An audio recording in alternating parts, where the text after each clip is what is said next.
Hello, wherever, whenever, and whoever you are, and welcome back to QuestJunkiesUK. Welcome back to the Humblewood, and our first session after the fundraiser. Another incredible thank you to the wonderful players of the cast and the guests, and all of you wonderful folks in the community who helped us raise over $3,000 for World Central Kitchen and all of the incredible stuff that they're doing around the world. Thank you so much, everyone. Absolutely wonderful. Congratulations to those who got picked in the prize draw yesterday. We'll be in touch soon. And a massive thank you. Oh yeah, this is the bit I always get worried about after the after I've had the channel points turned off for the channel for the charity events. Then inspiration starts flowing. Thank you, everybody. Hey, Wildfire, welcome in, Arites. Astuto getting inspiration from there. Thank you. Let's see here. That would be this one. Bing. And I got another one before from Phantom, which is a roll for it. So roll amongst the others. It's a kit. Okay, there we go. Oh, I gifted sub from a clever there as well. Thank you. Who gets the spin of the wheel? Jess has one. Thistlesnoot getting a spin from Maharishi. Let's see what that is right out the gate. Thank you, everybody. Oh, Hype Train. Nice way to come back. Boop, oops, all strength, my pack, yeah. Yes! Muscle my pack. Buff raccoon, yes! Okay, let me change that strength. It's from a 12 to a 20, nice. All I can imagine now is you being just Macho Man for the rest of the session. Oh, McClever! There's everyone else as well. Thank you so much, my friend. Thank you, Sean. Amazing, amazing. Okay, so that's 4 more. So that's everyone. Except McClever, there's one extra. Oh, no, I got someone else as well. Robin Hood as well. Thank you so much. Up to level 3. Thank you, everybody. So that's one for everyone. McClever and Robin Hood, there's 2 extras there. Who do they go to? Thank you, everybody. Legendary, legendary. Welcome in, everyone. Everyone jumping in from Idle Champions. How you doing? Welcome in. We have that tasty code. Sorry, I fluffed it last week, but it is up and running today. Do not you worry. Let me drop that for you. If you are coming over here to from the game, please grab your tasty Electrum chest code there. If you haven't tried the game, give it a try. It's a lot of fun, and you can get some tasty goodies there to head off on your adventures. Extra spin to me. Thank you.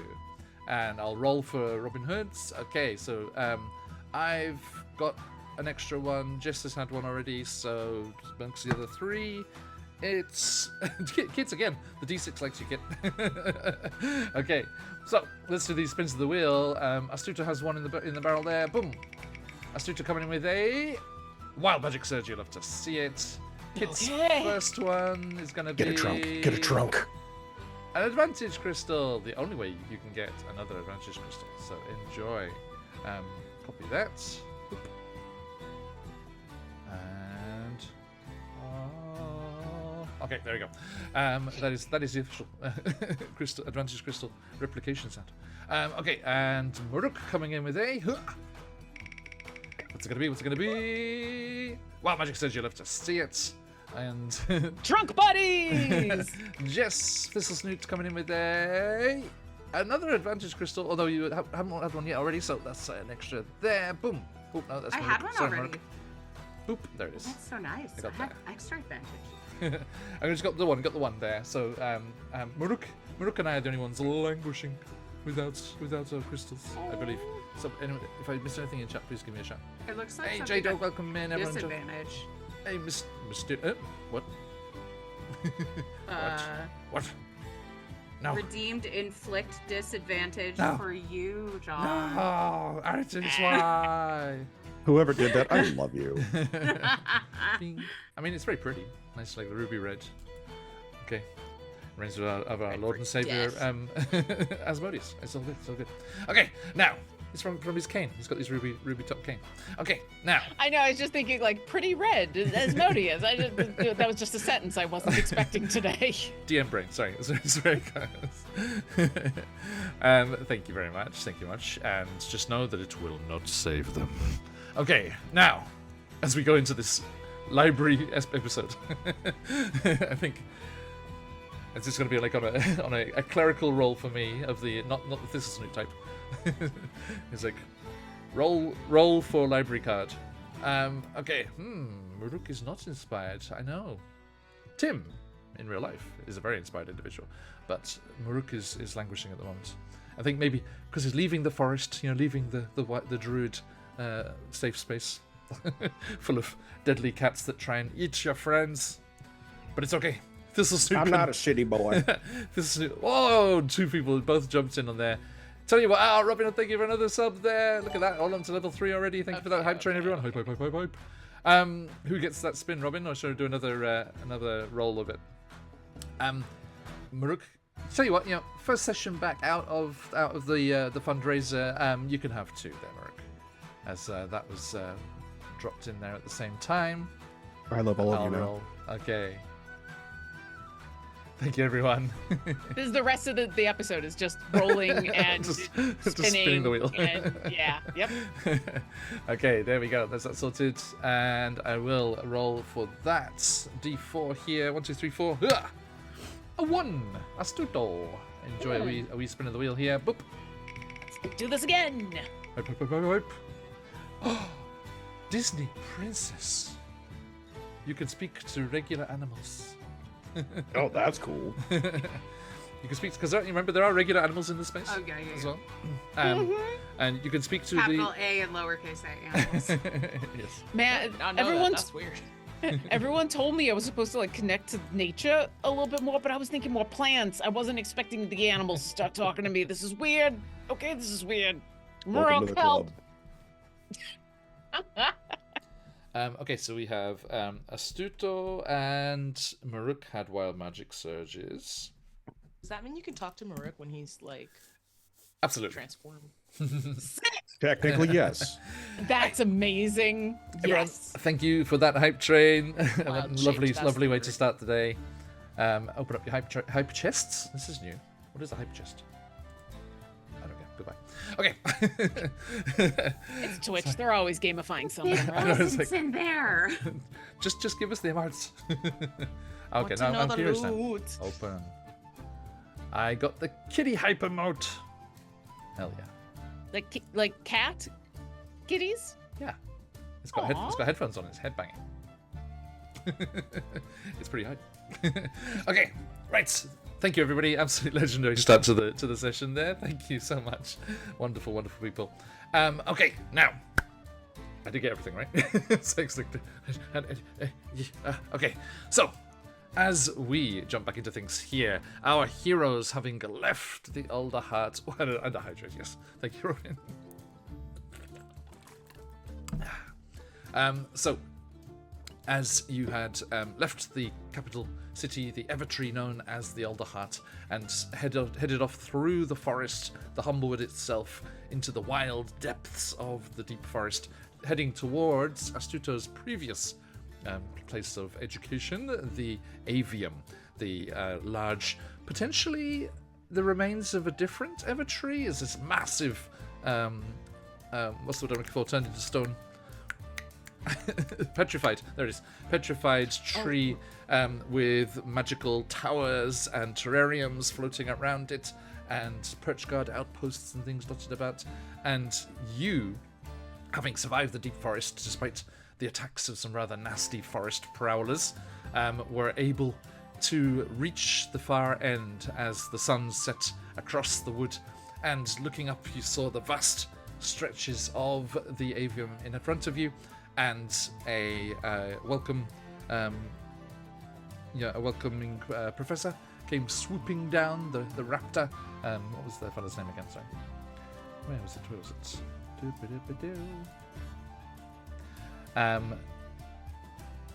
we go. Where are we at? There. Yes, Reese Birchwalker.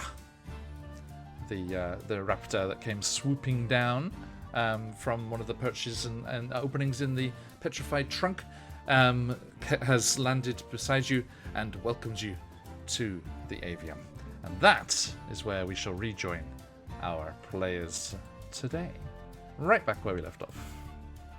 And chill out Sirenscape a second. Okay.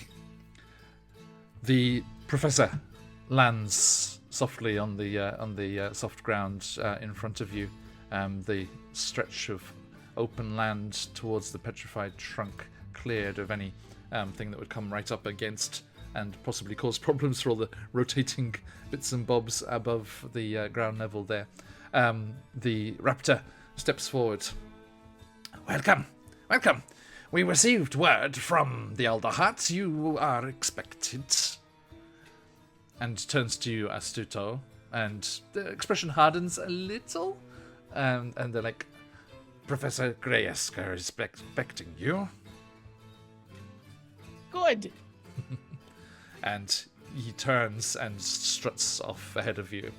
And you see Astuto is wearing the kind of faculty robes of the avium there. Did I get any sense? Did he look pissed because it's me, or was it talking about Greyesker? Like, who was it that he got all disappointed in? Yeah, no, I think it was you are known as someone who just disappeared from campus.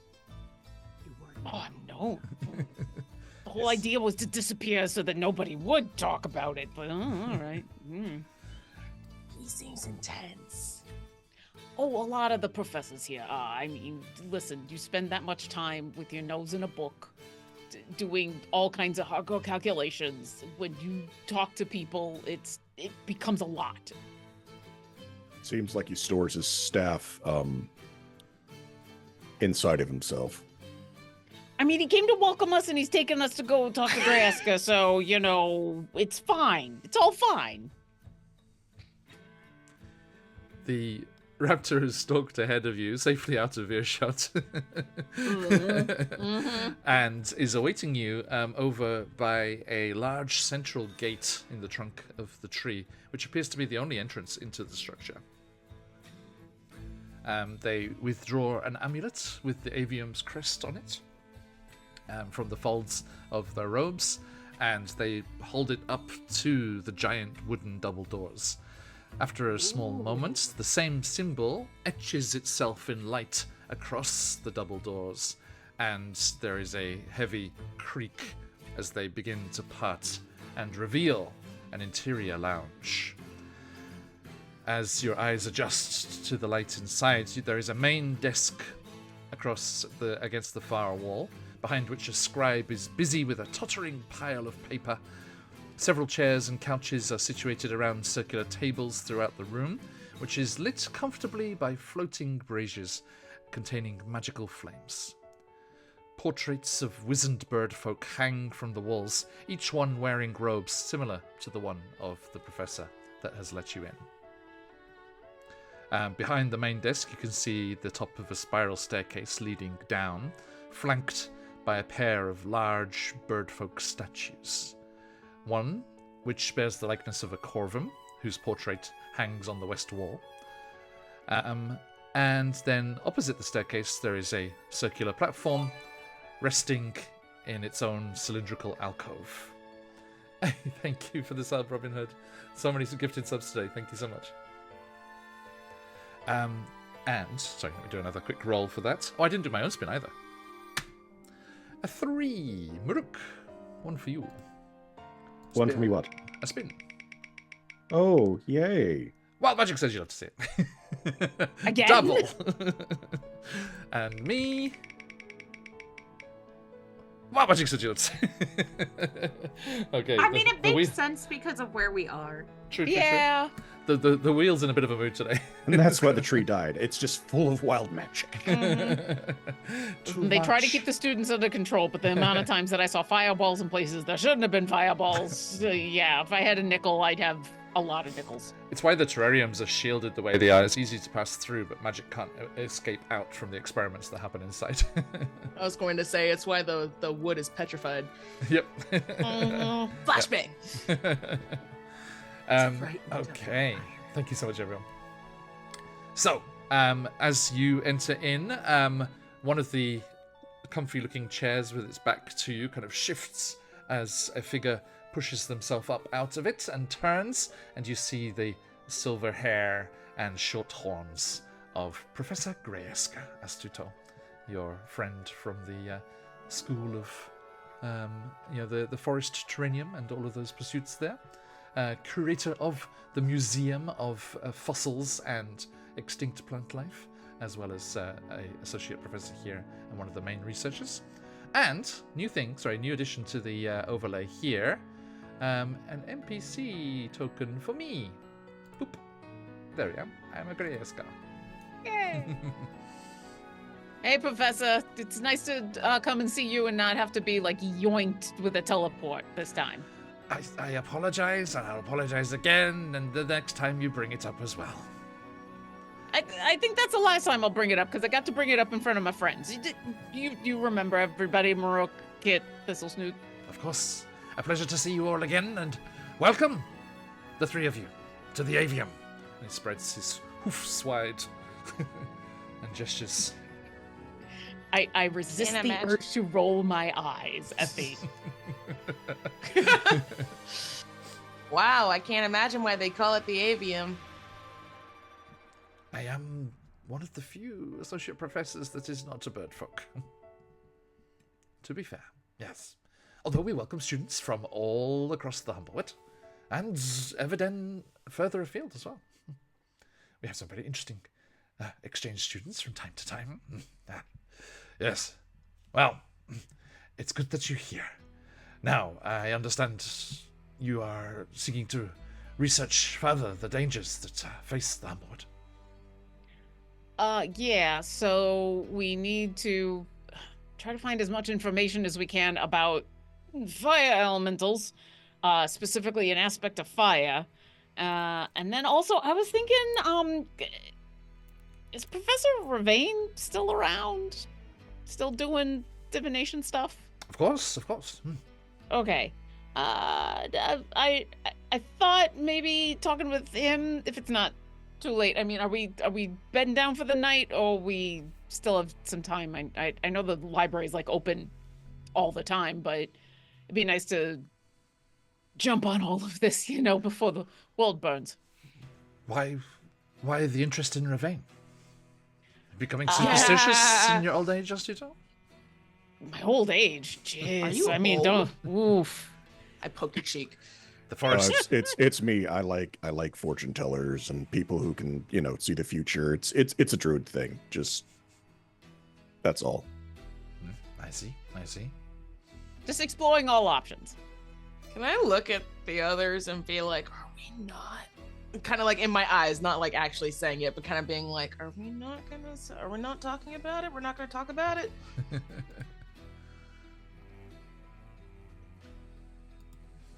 Okay. Honestly, I thought we were here to talk about it.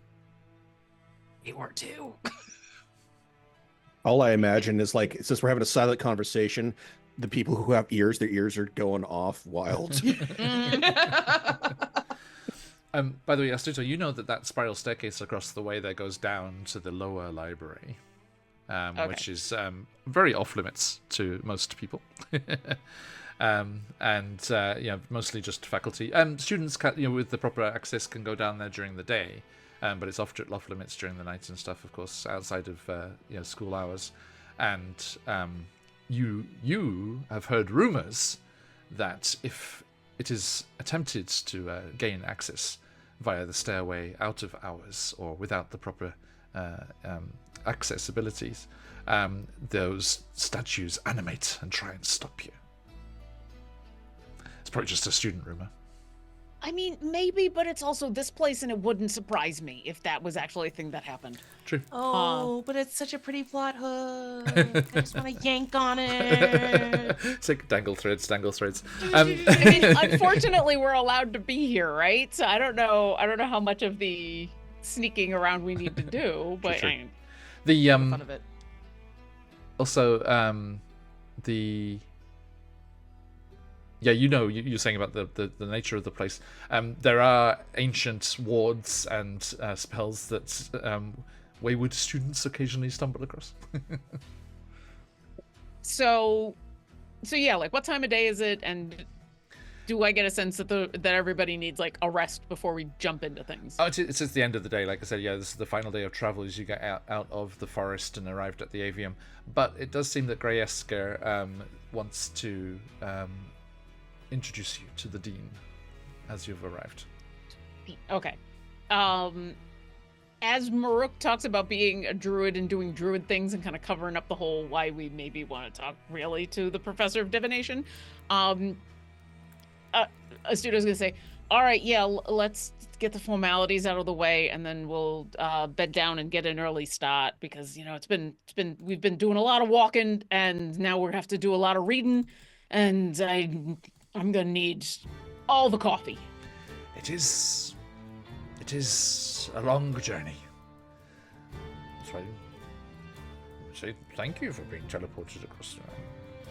It wasn't that you teleported me, is that I didn't really get a moment. You said, you're coming, and then I just went. It was more the immediacy of everything. But you know what? Like I said, we're done with that. I got to say it in front of my friends. We're done. Let's go talk to the dean, and then we'll go find a place to get some rest. I panicked. It's been so long since anything like the Great Calamity happened that just the talk of the aspect of fire and everything that was happening was just too much. Well, it can't be too much because we need to figure it out, right? So no more panicking and a lot more combing through the library. And he turns to you all. Thank you, Robin Hood. He turns to you all. He's like, everyone, please follow me. And he leads you onto that circular platform that was in the alcove there, utters an incantation, and the entire stone disc rises up through the space above, and you are propelled through the trunk. On occasion, a window zips by, and you quickly see that you're going very high up in the tree trunk itself. You can see right out across the wood back towards the west, and out towards the ocean on the other side. And let's look here.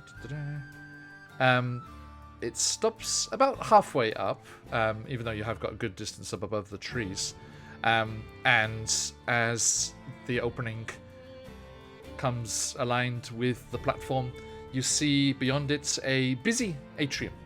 Various students coming and going, some faculty members. Kits, this is Snoot Muruk. You also see several birdfolk skeletons moving about the space. Now, Astuto, you know that these are the servitor skeletons that are previous members of faculty or students who donated their remains after death to continue service to the atrium. I might have forgotten to tell you all a few things before we arrived. Walking around here? Why are you undead people walking around here? Because the school is like, never thought that I would actually get to do this. And just holds up her shield and gets ready to cast Turn Undead for the first time in her life. There's a moment where Astuto wants to let her do it just to see what happens, but also because it's like, oh, I feel bad about stopping you, but then eventually he's gonna say, no, they're not that kind of undead. I'm sorry, Thistlespoon. No, those are. So, yeah. are they sentient, or are they just the bones are being animated, like to be used? Just animated skeletons. Wait. Oh, So, well then they're tools. That's fine. Yeah. And there was consent. The professors was like, yeah, I donate my body. I always thought it was weird, but you know what? It's their body. They can, donate it if they want, and Yeah, their body, their choice. clockwork yeah. magic people. Clockwork They're magic, yeah, clockwork magic kinda. people. Yeah. Kinda, yeah. The school of necromancy's real weird. Usually, in like a lot of places, it's like frowned upon. So Also, I guess. Opens Yeah, so many possibilities. Astuto, you also know that necromancy here is only taught theoretically. Like the only necromantic spells cast here are Except for the walking around skeleton. the reanimated skeletons. Yes. That's Okay, reserved so- only for teachers, It's like in Exactly. most parts I've ever been to, really frowned upon. Not like saying that it's like wrong or anything. I'm just saying that like a lot of people would freak out if they saw this. Which is one of the reasons it's only here, and one of the reasons that they don't, But no, a lot of the study is supposed to be theoretical. yeah, the whole idea is like all magic is a tool, and if you use it responsibly, nothing's wrong about it. So like these, they gave permission to be animated skeletons after they died, and so now they're doing what they wanted, and it's good. I guess there's a lot of finding out about consent in the necromancy school, but like I said, I never got over there. Yeah, I mean, that's outside my wheelhouse, so what? Grayeska just lifts an arm to kind of usher you forwards. There's like a spark of static electricity between him and Maruk. He's like, sorry, Maruk. As Robin Hood's gifted sub there gave you a third wild magic search. He's gonna explode. He gonna explode. 3 trunks. Fear. Flashback to my druid character I played on this channel who got kicked out of druid school for doing plant necromancy. I can just see Thistle Snoot like, yes. Feel the sea more. So are you going to killing students and burying them in the garden and animating the plants to move the bodies around? While horrifying. It's fantastic. Don't worry. That's amazing. What was that? Are we going to the dean's office because we're in trouble? Because I was only ever sent to the principal's office because Mr. Light wanted to scold me for hanging around with the acrobats again. No, not at all. No, the dean would like to welcome you personally.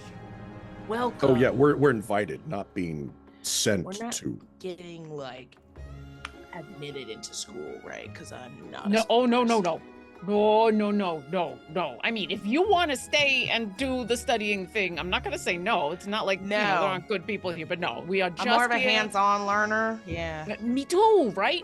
So, no, this is like a formality. We're going to say hi, and then we're going to find out the thing we want to find out, and then we're going to go. And then if you want to come back later, that's fine. Well, I have some things. We're gonna look at the library, one of your libraries, right? Yeah, I mean, I figured we'd probably ask for a whole bunch of help in scouring libraries because, the 4 of us could spend 4 lifetimes trying to get through all the books around here. So we're going to wow. Yeah, that seems bad. I had a couple of other things that I wanted to look into, but if we don't have the time for that, then I guess that could wait. We can come back. I mean, we could always look into whatever you need. We'll just find more people to help, right? We are here on official council business to save the universe. I think getting a couple of interns to help looking through the books to find us the right books is going to be pretty easy. Whilst the importance of your mission was very clear, it wasn't so much an urgent thing. It does seem like the aspect of fire is confined to the Scorched Grove. For now. The new system with the humble folk helping and the Wildwood Brigade is much more effective at fighting the wildfires that spring up and everything. So yes, so Grayeska kind of guides you across the atrium. A few students greet him as you walk through, and you can see it looks like a very nice campus. Very for want of a bit of explanation, the very Harry Potter-esque, just wooden paneling and stuff on the inside here. Some patches of the wall is just the petrified trunk still, and you can see that they've used stone shaping the way that they would use the tree shaping on the main habitations and trees there. So you are guided over towards the dean's office. And I had a question. Sorry. That symbol on the amulet thing. Yeah. That was used to open the door to all of this. Is there more of that symbol around on things? Yes, it's definitely a motif here and there. Yeah, it's like a talon with a flame in it. I can send you a picture. Is it on portable things? Not that you can immediately see. Okay, I'll just keep my eye out. It's on a picture frame. Stealable. Or a coaster or something. It's free real estate. So yeah, I'll drop that in the Discord in a second. Fizzle Snoot, I wish I'd known months ago. I would have given you my notebook that had it on there, that, and I drew one of those cool S's, and I had a whole bunch of stuff. coolesses. Because if it's on like a coaster, I could just make our own get into the building thing, maybe. I mean, if you could, that'd be awesome. I do think there's probably like magic involved, but you're magic. You can do magic things. You can do magic. You don't even have to study it. Oh. Okay, so Professor Grayeska leads you over to the dean's office. Through you see some other kind of administration bits and bobs here and there, some spaces, and you find yourselves in a round stone office, surrounded on all sides by windows, through which several spires and the large circular terrariums can be observed slowly floating by from time to time. The many tables inside the office are filled with disorganized piles of books, and the desk is in a similar state of disorder. A wise-looking Strig peeks up from over the books and is like, "Oh, please excuse me. I'm reviewing a few 100 theses for my students. Excellent work, but one does tend to lose track of time. I'm terribly sorry." And allow me to introduce you to Dean Gabe Winsworth. There he is. He best boy. I like him. Robin, thank you. Legend. Best boy. Of course, an owl. Of course. It wasn't. I changed it. Sorry. Oh, well then props to you. The official art looked like one of the council members. It was like this really like resplendent pigeon. I have put them elsewhere. I just switched the art from this one. Right, this looks like the dean, right? Oh yeah, absolutely. I think so. Also, I think sounds like an Resplendent owl. Pigeon is the name of my next Weezer cover band. Yeah. Oh no, I'm sorry. My next Flock of Seagulls cover band. Excellent. Robin, thank you for those gifted subs again. Let me do a wee spin of the wheel again. One each, I think there. No. It's so many gifted subs today. Thank you, Robin. I don't want another wild surge. Please. Not a lot. More wild surge. No. We haven't even used them yet, or had them happen. Okay, I'm so scared. my good self. Oops, all strength. So Gabe just lifts up everything from his desk. I'm sorry, I gotta move these things out of the way. Just like moves it across the room. Super strong Dean. Well, Dean's muscle been Dean. working out. Okay. Astuto. Ooh, a +1 focus. So +1 to your spell casting and the damage. Please, please. Kit come in with a Oopsal Dex. Nice. Always useful. That's so good for you. I am an Yeah. acrobat. Yeah. Fine. Screw you, Mr. Light. No, I'm joking. Sad Shadowface. That is sad. Okay, and then Thistlesnoot, because I'm leaving Merc for last just in case. Oopsal Strength, another Again? strong. Do you? Oh yeah. You've already got strength, don't you? I already have Oops All Strong. You do, which means it's now 22. You and the dean are gonna have like a flex off. Arm wrestling competition. Too strong. Too strong. Too strong. I just start Roll it carrying back. all of you around. Oh, by the way, Jess, Thistlesnoot suddenly can throw me over her shoulder and carry me to safety if it was necessary. so yes, you now have +6 strength. God. Wheezing. The strength of Hath compels me. I really you to need talk in that voice. Power of I Hath. really need fan art of like Arnold Schwartz a Thistlesnoot. I really need it. Someone needs I to really draw want this. to see you just flexing with a bicep and just like somebody, Murrock, needs to be on It's that like- bicep. I'm trying to think Sitting of on it. I'm trying to think of Schwarzenegger quotes, but they're a cleric, so it's like, get to the chapel. Okay. That work? Yeah. For the first And- time ever, Whatever I might you use say! my mace. Can we manifest a 4th wild magic surge from her? No, we can't. Yes! Seriously? What? Ay. What? It was meant to be. Oh man. I just like to think that because this is all like very academic magic and you were very from the earth magic, your magic just gets funky in here. It's a culture clash. Which is why the two of us have wild magic surges, but you way more than me. And All my right. magic is Amazing. fine because All right, I'm ready. divine. I'm ready. Okay, I'm ready for this. All My right. magic is also fine because it's fine. I don't know what bards are weird. Yes. Quote unquote, Gabe Winsworth apologizes profusely and clears a few tomes off his desk. Clears everything off his desk. Strong Dean pops it down. There we go. There's still a bit of life in these hollow bones. He's a bird. Yeah, no apologies necessary. We're just, I guess, here to present ourselves. So hi. Just let me waste any of your precious time. I know why you're here. We received messages from the council and one from your grandfather, young Astuto. I'd tell you the contents, but I'm afraid my fire was dying a little low. I think Astuto actually does like laugh at that and say, I appreciate that.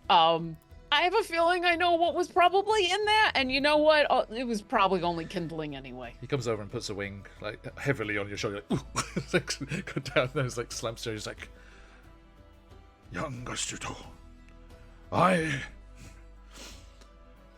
believe firmly that only those that wish to be here and wish to take advantage of our facilities should be the ones to do so. If you ever desireth of further education in the future, you will be welcome back any time. Until that time, run free in the forest, young Astuto. Be your best. crap, I forgot. What's the pantheon called? The I totally thought you were gonna say Wanger. Also thought you were going to say option. Wanger. Another good so option. Be the best Wanger you could be. I did, yeah, changing it. Oh, you're talking about Rhea? No, just like the whole pantheon. They're called It starts with an A. I should know this. Aramanthine. I think it's Yes, Oh, that's okay. Yes, yes. He said, be your best Aramanthine damned self. Oh, thanks. I appreciate that. what's that? It's just nice. It's just nice.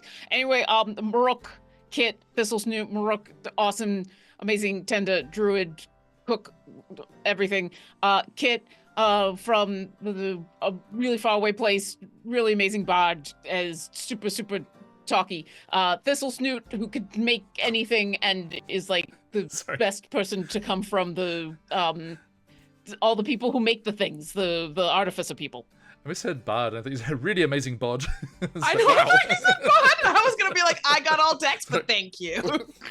I mean, I'll say a really amazing bard and bod, which apparently today everybody's just everybody's looking svelte. It's great. Kit the Dean does the like forearm to forearm handshake with you. I get crushed immediately. You too, Thistle Snoot.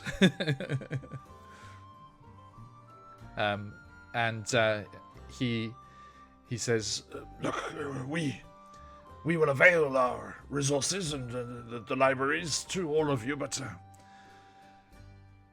it's a rare and powerful thing, this aspect of fire. You won't find information on something that's old and powerful, and I'm not talking about myself, in just any library. Thankfully, the avium was built upon the greatest store of knowledge in all of Humblewood. Literally, beneath this main building, the oldest structure here, there is a library with a collection of tomes, folios, manuscripts gathered from all over Everden. With any luck, that's where you'll find what you're looking for. Now, Thistle Snoot just leads it to Maruk and is like, is it a library or a store? No, it's we can't buy things. We can only look at things.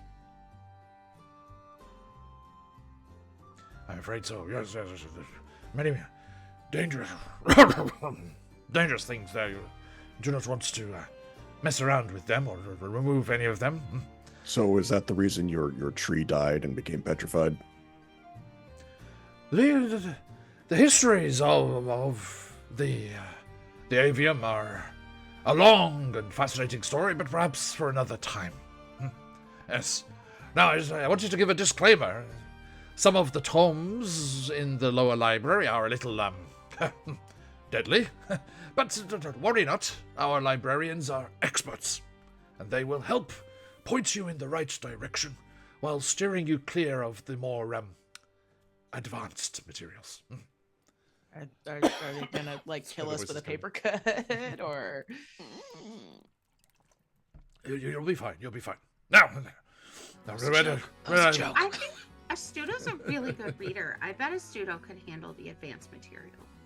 I appreciate you saying that, but we're kind of in a hurry, and I'm not sure if I want to grapple with deadly prose if I don't have to. So, we'll talk to the librarians down there.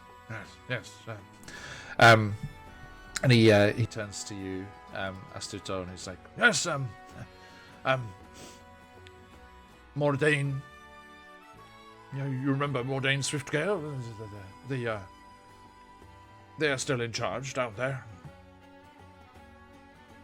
Yeah. I don't know if they know me, but I know who they are. So they're expecting us like now or tomorrow. Oh, it's tomorrow, of course. Now, let us get you set up. You'll need these, and like, yanks out a drawer, like, accidentally pulls it out of the desk. He's like, oh, excuse me. Had a very good supper today. Seems to be lingering a bit in the old biceps. here you are, and he gives out, he gives each of you a small amulet with the insignia of the avium, as we have shared in chat. They're of lesser quality than Professor Grayeska's one. Professor Birchwalker's, the raptor outside. So these are made for guest researchers. You are free to roam the grounds and the halls of the avium whilst you wear them, and are free to use the facilities within hours. Now, these amulets will also give you access to your dormitory chambers. I'm afraid we all, live fairly simple, little academic closeted lives here, so we have just the one room for you, but has a couple of good old sturdy bunk beds in there. Just find yourselves a place to rest. I mean, that's fine. But we're all also used to just, sleeping on the ground, so just a bed is going to be nice. And Grayeska says, and you don't have to worry about food either. The amulets will grudge you your meals at the refectory. I want what the dean is having. Oh, it was say that. I'm so glad you said it. It was splendid. I think it was the custard on the spotted dick. It was spectacular. On the spotted what? Real British dessert, sorry. Nope. I was about to say, I heard that wrong, or Doran. Nope, it's okay. real. Was gonna just let it go. Just like blood No. pudding. Nope. Black pudding's Nope. delicious. Nope. That is a food you can only say in that accent. It's short for spotted dick. I mean, you could say it in an American accent. You would just get laughed at. No, this is all good. Thanks. I appreciate it. That's gonna, a few less things to worry about while we're snout deep in books. No, of course, yes. And if you want a break from your researches and things, these amulets will, of course, allow you to sit in on any lectures you may wish to attend around campus, and get the chance to peruse the more conventional libraries in the orbiting towers and such. And he kind of looks at you, Maruk, and is like, one of the tenders, I hear. Oh, do you know their name? The tenders? Yeah, yes, the tender's name. Oh, he said you are one of the tenders. You are one of Oh, I thought he said one of the other tenders was here. You are one of the tenders, comma, Oh, I gotcha, Yes. gotcha. Okay. Yep. Thank you. Sorry. Yeah, I am a tender. You are welcome to avail yourself of our facilities for the making of potions and such as well. Appreciated. And yeah, actually, while you are here, let's have a look here. Apart from the research in the library, other things that are available to you, wizards who spend some time here can add any spell on the wizard spell list to their spell book, or to their sword, respectively. Which is my spell book, so yep. Okay. But it still needs the same amount of coin that would be required to do that, Well, as usual. All right. And that spells that you can cast at your level.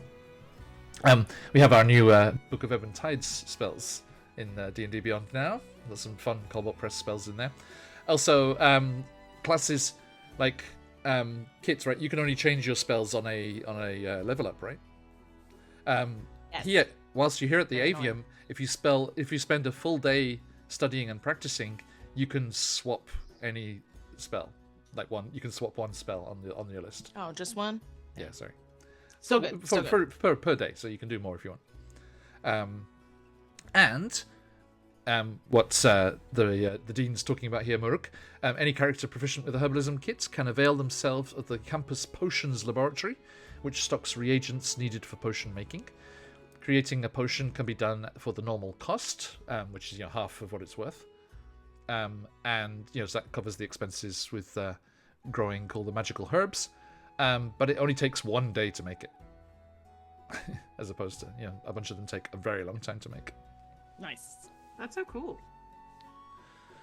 So those are also available to you. I just got so excited and then realized that that's not what I have a proficiency in. Sorry. I was like, that's so great. I have alchemy proficiency. There's I think I'm going to say the same rules apply with the wizards and alchemy. They go hand in hand, surely.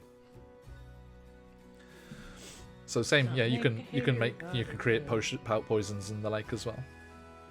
Different. So it takes reactions. 24 hours, right? So essentially, I could go in and then just kind of put the stuff on to boil, and tomorrow morning I could go pick the potion up. I think I'm going to say it's the same rules as for the bard. You have to spend the day tending it and making sure it doesn't boil over. But That's okay, because we're... Go ahead. Oh, I was gonna say, isn't that what our TAs are for? Yes, but we don't Like, technically this have is your them. work study. Yeah. Well, and you have TAs, but you have skeletons? and they are skeleton TAs, I guess. I don't know. And any of those are going to be helping us find the books that we need, so, But yeah, thank you. That's very kind. I'm sure we'll avail as much as we can while we're here. Yes. Well, don't let me keep you. Please go and take a well-earned rest. Weariness of the road and all of that, and avail yourself of a prestidigitation booth. Oh yeah, get some of the dust out of my fur. That'd be nice. yeah, they have just like basically shower cubicles carved into the petrified rock with it has a door on both sides, and there's a permanent prestidigitation spellcast in it, and you just walk through it. So it's Star Trek Sonic Shower. Basically. Okay. You should just take a shower. You could just take a shower. You could, but No sometimes plumbing here. Yes, but sometimes you don't want to like get wet. So at least we're not going so far That as. is one of the joys of taking a shower. I don't understand. Listen. You are 100% correct. I absolutely agree, but sometimes that's not possible, and so just being able to do, and I'll cast prestidigitation and just like clean everything. At least, off. Yeah, I'm not going as far as Misfits and Magic. They do have toilets.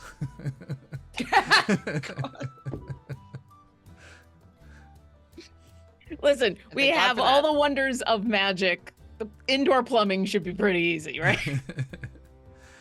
Okay, so yeah, you head out to. I think it's like it's in the kind of faculty and guest area. You're not like down amongst the students and stuff in those dormitories, but there's just a nice room. It has a single window in the center with 2 bunk beds on either side and some trunks and stuff at the base of the beds for you to put belongings in. And the view out looks, let's say it's on the opposite side because we haven't been over this part of the world yet. So it looks out east, and you can see perhaps the faintest glimmer of the setting sun on the ocean, maybe in the far east there, as it looks out towards Salter's Port and that area there. And again, you get the floating towers and terrariums come drifting by from time to time. I'll say thanks to Grasker and everybody, and then like close the door, and then stand there for a very long moment, and then when I'm sure that it's just us, we'll go, okay, this has all been really weird. Not bad, just weird. Also, how much are we telling them about the whole us being prophesized thing? I mean, eventually we're gonna have to go talk to the divination teacher, and he's gonna need to know, but like, how much of this are we telling folks? Why are we telling folks? Well, my other question. Well, because prophecy tends to make people uncomfortable. First of all. Second of all, it may not come true. Well, I'm drastically uncomfortable. I'm in a petrified tree. I'm surrounded by death. Not the greatest thing. So. Well. Death isn't just. I think we tell the divination teacher, whatever. Yes, it's an inert state of being. You're no longer there. I feel like we can talk philosophy. Anyway, when we are not on a time frame and not the prophesized ones, yes, absolutely. I say keep the prophecy to ourselves. Only people who know about it, or the divination teacher, or if the divination teacher says we should probably tell these people, because prophecy has a tendency, when it is spread around, to change, as well all information does. I mean, why was it kept from us in the first place for so long? Besides the whole they weren't sure that it was actually us, our prophecies in this great big land not very well received, because that might factor into whether we tell people or not. It was the first one I'd ever come across. They probably didn't tell us because if you know too much about your own future, or if you know too much about really anything, you can mess it up. Then what is the point of a prophecy? You're just telling us the thing that is going to happen or may not happen. Also, what is the point of something that may or may not happen in the first place? Why prophesize it if it might not happen? That's a good question for the teacher. Or we just get information from the teacher, and if we gotta tell them the whole prophecy thing, then sure. But I mean, is there a chance the teacher's gonna recognize? This is the same person who did the whole prophecy thing, right? Are they gonna recognize that we are, or might not be? Well, we won't know till we get there. So we're gonna go talk to them tonight or tomorrow. Well, I'm okay either way. Old. Yeah. Hey, Studo, I have a question. Are you young or old? It depends on your point of view. Are you younger than me or older than me? How old are you? That's a good question. Ask somebody who actually knows where they came from. So you don't know the answer to your own question. I told you, a Studo is a young Bulbin with the spirit of an older, smarter, long-lived being. I'll take that as a compliment. That's how come Studo's such a good teacher. That makes sense, actually. Yeah, this tracks. Cool. So- So I actually think we should go talk to them tonight where there's not going to be surrounded by other people if we're trying to keep this whole thing a secret. So we wouldn't be in trouble for trying to find them not in their classroom, right? I'd ask one of those bird skeletons.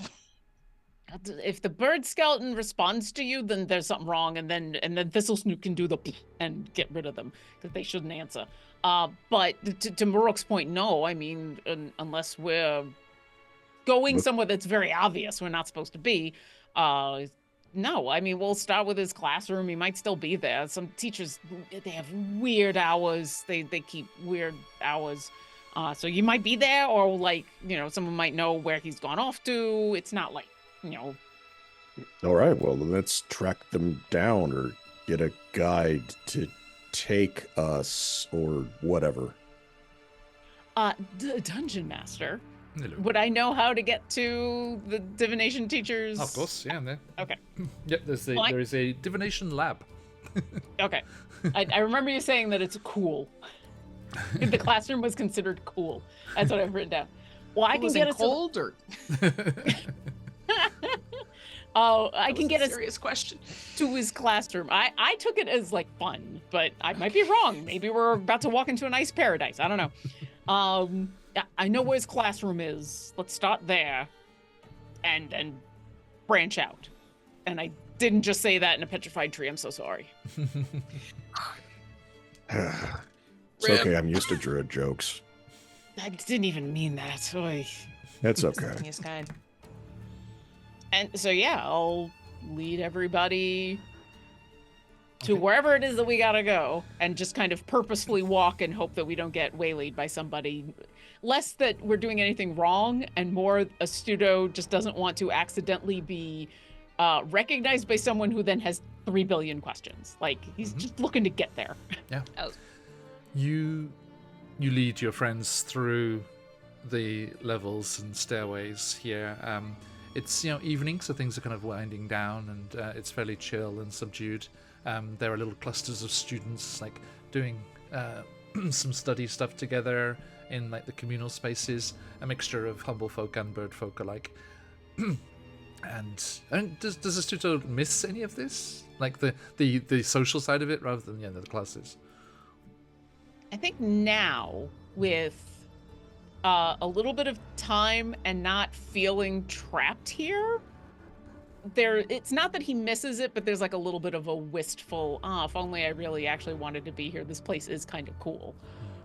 Like, the entire time that he was here, there wasn't anything here. Like, all the teachers were fine, all his classmates were fun. Like, he had like a decent amount of time. It was him that was in the wrong place, and he kind of recognizes that. And so now it's mostly like, if I'd just been the right person, this would have been real fun.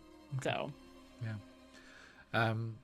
As you make your way through the space, you emerge onto one of the platforms from the trunk of the tree and wait as the various terrariums and towers and outliers slowly rotate around. Two other structures align with the staircase that you're waiting next to, and stay there for about 5 minutes before drifting off again. And the third one to connect is the tower that has the divination laboratories inside. this is like the moment where you get into an elevator and someone has just pressed all of the buttons, and you're like, all right, I'm gonna be here a while. Like it's a famous thing among the students that the timing of your arrival at a platform is basically the difference between missing the start of class and making it. And you often see students like during the day, like as you've arrived here, it's not the wrong time of day, but earlier, like during class times, there'll be sometimes students just barreling through public spaces as they try to get to the platform on the opposite side of the tree to meet it after they missed it from their side. And you see as this kind of sturdy circular tower with a slight spiral to it. It's got a slight curve in the stone, and windows you're looking out from it comes swooping around and gently clunks against the top of the balcony that you're standing on, and you'll clamber up as Astuto's urging and hop onto the platform there. You make your way. Are you gonna immediately go inside, or are you gonna just experience floating on a tower for a while, for a brief moment? I will. This is awesome. What the heck? If I see the Kit's like, this is super cool, then yeah, I'll kind of intentionally just kind of stop for a sec and let them. I just want my ears to go. Woo. It's an amazing view, and yeah, there is a bit of a breeze whipping around, and the sunset is beautiful from out here. As after it's moved away from the docking spot there, a couple of birdfolk actually do swoop down, because you see this is much easier to be here as a birdfolk, and you can just glide between the spots. And it seems like originally like several institutions, it seems like the Avium was a bit more progressive and changed towards welcoming humble folk before the Bird Council did, but it does seem like its original construction was definitely aimed towards bird folk, and the perches and the gliding spots are very prevalent there. And you Seems to all this nasty stuff about the humble folk too, because even with like the pantheons with the Amaranthines, it's like the bird folk worship all of the bird folk Amaranthines, and see the humble folk Amaranthines as like weird little pretend gods, like they're little folk tales, whereas the humble folk worship like all of them. I think they've set that up so that the whole Wildwood Brigade thing really hits in the adventure. Yeah, so the players get to be, the instigating force for bringing that closer together and that acceptance closer, which is a nice thing to do. Yeah, that makes sense. Now, exactly, Robin Hood. Yeah. So as you make your way inside, Astuto, you lead them towards the divination laboratories, and there's a very kind of almost expectant hush inside this building, and it's the slight feeling of magic in the walls itself, just like around you, and right in there. So it's good. Yes, I remember. Sorry, I'm very not used to seeing it in chat at all. I was just like, oh, hang on. I know, I'm not. I don't usually say so. Sorry. That was very funny though. I was like trying to imagine the interior of this tower at the same time. I was like, brain can't do all the things. And you make your way there. There's a heavy oak door with beautiful kind of like steel filigree kind of patterns on it, and as you push open, you did this. Your breath condenses and steams. I was about to say, I don't push open. I ask Thistle Snoot to push open. Your breath condenses as the cool air of the divination laboratory greets you on the threshold here, and you look inside. You can see stepped seating, like a lecture theatre, and there is a open space at the front with various tables and workbenches with various apparatus and things and there's an orrery there as well. There's all these different bits. I'm sorry, I need to know, how many orbs are there for me to ponder? A great many orbs. I think that's the one bit of wizard kit that even a Astuto can't just pull himself completely away from. Like all the studying, all the writing, all the math, all of that. All right, I'll do it if I need to do it. But as we are moving on in, every once in a while, if we get a little too close to an orb, he ponders it. Oh, that's a nice one. There were, again, speaking of these student rumors and things that went around the campus wildly, there was many rumors that Professor Ravane has a Palantir somewhere. You're not quite sure what it is. The best orb. Indeed. Speaking of Professor Ravane, as you're looking across the threshold trying to see if anyone's home, a Corvum head descends from the top of the door eyes glowing celestial blue, and you see Professor Ravane just hanging from some sort of thing on the wall, and their head just like drops into view. Hang on, let me pop the token here. Are you a bat? No, he's a Corvum. No, I know what you said. I just have doubts. Here he is. And his eyes glowing blue just pops down, and he let's see, where was it? Yes, he pops down, and in a voice, Astusa, that you know is not Professor Ravane's own voice. He drops down, and he just like, a black heart lies among the white and grey, but in the dimness it is hard to say who is friend and who is foe. The master weal, the monster woe. And then the eyes go back to a regular Corvum, and there's a squawk as he like falls and like spreads his wings quickly and like sort of sounds like Is that normal? Is that normal? Students in a classroom? Yes. No, I meant the glowy eye coming down from the ceiling thing. Oh. Divination. It is the practice of seeing and being told what you cannot see or hear without connecting far beyond. I know what a fortune teller is. Okay, I come from a carnival. Yeah, I was talking about for you specifically. Clacks his beak very angrily. This is no 2-bit carnival fortune telling. I am telling her you said that. I mean, if she's a good fortune teller, she already knows, right? Very well put. Very astute. Yeah, that's the first time I've ever heard that. Oh. Mm-hmm. I can't believe we made it 14 episodes and that finally happened. It finally I'm happened. hitting myself on the inside. I've been kind of waiting.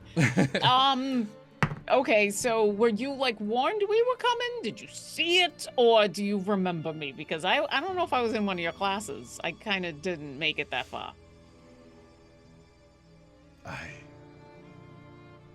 read your ears. It's like palm reading, but it's a little different. You could see the twitch and something about a fat moth rising. And Maple comes crawling out from the side of the air. Kit, have a spin of the wheel from Robin Hood. Robin Hood did another, and it was a gifted one to you. I know, like, thank you. I was waiting for a good time to say thank not you. Maruk. Spare him. Maruk has enough. Him. I think that was Upsal Dex again, wasn't it? So now you are 22 Dex? Yeah. I'm so fast! Wait. If they get Upsal Dex again, do they just become the Flash? Exactly, right? Please say yes. Sounds good. Okay, anyway. Amazing. So, while this ear reading is going on, is this just like I'm trying to say I want to insight check, but not mechanically. Like, is this just like reading somebody's vibes, or is this a shtick, or is there real divination? Like, a real thing? Yeah. I mean, his eyes was glowing. I don't know. Yeah, but I can do that. I can do that too. That's like a parlor trick. You do see he's kind of like scuttled off down the low, the shallow staircase in the auditorium here, down to one of the tables. Excuse me. And he's clearing up a set of animal bones from a prepared ritual circle, which it does seem they were in the process of doing a divination. Oh, So, right. The words, I like that. the words that they spoke were, it seems, legitimate. Actually, let me drop those in the Discord for I you. was gonna just check in Discord to see, and I saw the GIF, and I was like, oh yes. There you go. I'm just gonna like lean over to a student and be like, so you gonna tell him, what do you do? I mean, this is your thing. You you're I gonna. was like expecting like something to happen, but like not like that. I thought he was gonna say like, "Oh my God, you guys are the one from the prophecy." But it didn't Listen, actually we're all happen, just so- making this up as we go along, okay? So like, You're the one who may or may not know him, so you lead. Astuto, he also, it's quite regular that diviners like this, they just say the words, but they have no idea who they're talking about, or or when they're talking about. So you wouldn't expect him to recognize you. is there anyone else in the lecture hall? No. Okay. I'll ask, oops, all strength Thistle Snoot to like slowly close the door behind us so that we have a little bit of privacy. Bam! Okay, so however you know. Tear it off the hinges. So Strunk up there is Thistle Snoot, and that's Kit, and that's Maruk, and He's like, I know. I don't like that. I'm joking. A little diviner humor. Oh, I was gonna I say, like that so you less. already know that Astuto's the one, right? I'm not the. There's not. Oh, there's you just like four. actually just came out and ripped it off like a band-aid. Okay, That- cool. Also, no, there's not a one. There's. There's 4 of us actually. We saw the Paying attention in maths class too. How dare math you? class I was much never better. in class. Natural learner. He's like, he comes skittering over. He's got this kind of like loping, like he just like pops over. It's like a limp, but it seems affected. He's not like injured at all. He's just like comes coming over, and his like wings kind of like half flapping. He's like,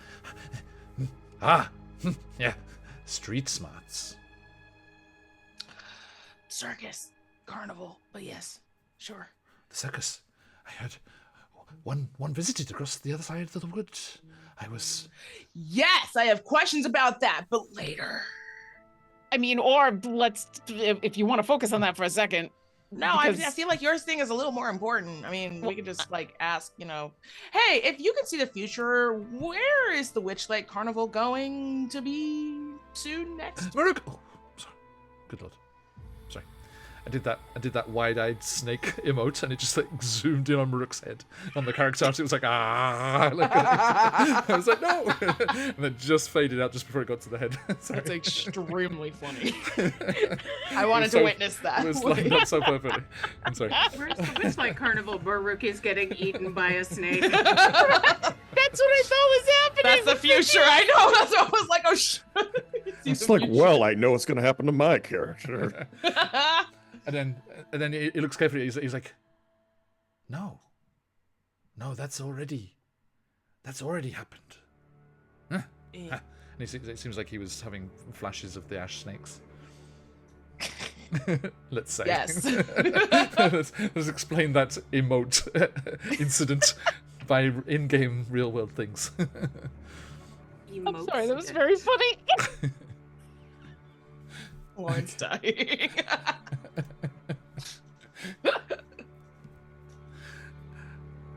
Now, You're so red. class is finished. So I was just doing a little divination, trying to break the mold. Oh, don't break anything. Just tell Kit where the Witch Lake Carnival's gonna be next. And he just comes over and just like grabs his sister by the lapels. But you don't understand. It's been the same. It's been the same words, the same prophecy, divination for days. The same thing that's in the tree. So who is the master? Because if the master is wheel and the monster is woe, I think we have a good idea who the monster is. But the master That's might not be helpful. fair. You might not know that. We don't know it's a monster just because Thank you. it I hurls think I'm a fire very at nice people person. Yes. Can we start at the beginning here? I'm uncomfortable. I don't know if there as is it a beginning, honestly. If there's I forget if I'm having this conversation or one from tomorrow. A Oh. black heart Oh, lies. Now, is it not truthing, or is it just hanging out amidst the white and gray? Or is that why in the dimness it's hard to say? Yes, indeed. makes sense. Okay, No, it okay. doesn't. Astuto, you need to do the thing because this is getting weird. I don't know what else to do. We're the We people in the just say- prophecy. Yeah, Get we're the fort. They're the thing that we're gonna with the fire and the stuff. One of you. Wait, do we one of have you a color? is Black, white, gray, and dim? Because Dim's not I've a color. been called Well- dim a lot. No, it's not a color. No, Besides, no, you're. Yeah.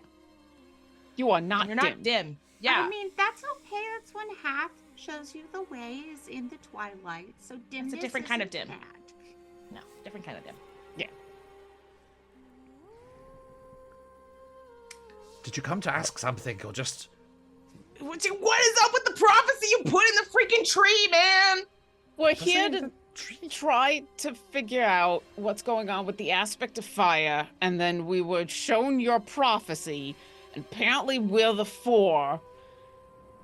And so we were just hoping maybe you had some more information about the thing we're supposed to stop from destroying the world. His beak just goes wide. And skips over to Muruk. One of scorched earth. Just to one of the wood. Grabs Thistlesnoot's jowls. One of the stars. And I skitter back before he gets to me. I'm like, do not touch me, man. just reaches beyond. One from beyond. I hoped. I saw the other things come to pass. The restlessness of the Scorched Grove. The thing. The creature. What?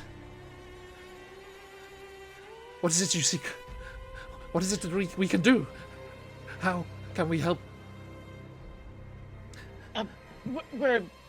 We came here to ask you that. Do you know how to kill the thing? The big fiery mountain thing that flings fire and kills and burns everything. We don't have to kill it. Why would I know we that? don't even know. Well, you knew who we were gonna be, so why not? Okay. Yeah. Do you know what we need? Is there more to the prophecy? Can you give us a little just bread No. crumb thing? It's not how it works. Not there are words, advice, interpretations. Different people spin things different ways. So many ways to look at every vision. It's never like, oh, we're out of tea. Anything useful like that. I came here myself. Puts a hand up against the petrified wall. Hoping that there would be meaning. Some sort of pattern. Take shape. But no. It is... What was it? That forest gnome. Or was it his bird? Angry bird friend? He said... People just needs to be in the right place at the right time. And if the people from the visions are here, this must be the right time. It is destined. It is destined. You will manifest good. Whether we're destined to or not, we're gonna try. Yes. So, and besides the whole looking in the future prophecy thing, like let's just put that over to the side and be glad it happened. Concretely, is there like anything we should specifically look for? Anything you might know about this creature, or any information we're gonna go like scour the library? Is there a book you would recommend? I have heard what you've heard is some sort of elemental creature. Yes.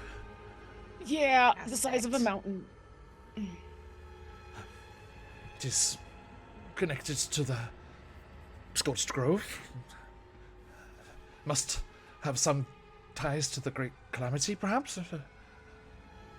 When the Scorched Grove was created. I don't know when the Scorched Grove was created. Nobody saw Can I it. just get my mouth shut? Nobody saw it coming. Oh no! I was answering a question. Sorry, I get ahead of the question sometimes. Get ahead. Yep. Makes sense. That works out so well. Well, so we think it's not just that it's a big ball of fire. We think it is either smart enough to control other people, or it's also being controlled by someone, but someone is like in control and doing this on purpose because they're trying to spread. It's not a wildfire. It's a very specific intent to burn everything. Goodness gracious. Yes, great aspects of fire, absolutely. I had to wait so long for it. I was like, stop talking, I need to make the joke. I have to make the joke. I was like, it's going to be too long. It's going to be too far away from the original line. No, sorry, excuse me. He's like, it is,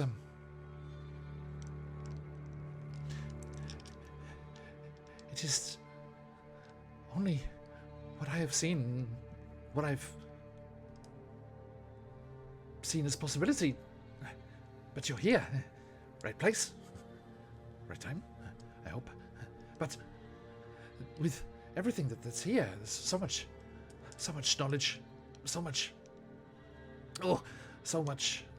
wisdom, and facts, and things. There's another way to do it, and not just glowing eyes and ritual circles and bones. It is actually one of the best ways to divine the future, is to look to the past, learn from it. Well, we're definitely planning on doing that, but we figured because of the whole being told about the prophecy and then you were the one who did it, it made sense that fate would tell us to come and talk to you. I understand. It's just, I'm just a conduit. I do not create the divinations. I do not pen them. Put words to the visions. And I merely communicate what I see, or have something communicate through me. Or Sell something yourself communicate short. through you. You're more than a conduit. You're a professor. Yes. Oh, midterms. I have to. Oh, wait. Well, 2 seconds before you rush off for homework, because I know how rough that is. I said like 1 or 2 or maybe 3 more questions, maybe 6. I'm not sure yet. Yes, we all have That's okay. So- He knows. so many questions. Yes. The first one. Let's see. Are there any other visions that you've had that have come true, like us coming here? Oh, one does not get tenure for being some washed up carnival truthseer. How dare you? I have had many visions, and they have come true. Seasons, longer, shorter. A nasty plague of weevils. Stone-eating weevils in a petrified tree. Do you not see the devastation we avoided, thanks to me? So you see a potential future that can be avoided. Of course. Nothing. Okay. And again, is written in stone. Well, several things are here, tablets and the like. But So this one was written in a tree, so I mean... A tree is stone. this one is. Oh, you mean the other? You mean I the meant the other? other tree. Yeah. I meant the Okay. other tree. Yeah, the one that our prophecy was. Oh, that was a second question. Do you think this prophecy that you just spouted might have something to do with ours? Just curious. It is something. It's something urgent. It is all I've been able to channel the last few days. Well, if it helps. It feels present, nearby. It's like the visions I had at the Dean's Lost Underpants. Okay, too much information. Third question. Do you know where the Witchlight Carnival is gonna be next? I just want to know. Do you have anything of that place? I mean, yeah, I take off my scarf. My centaur mom gave this to me.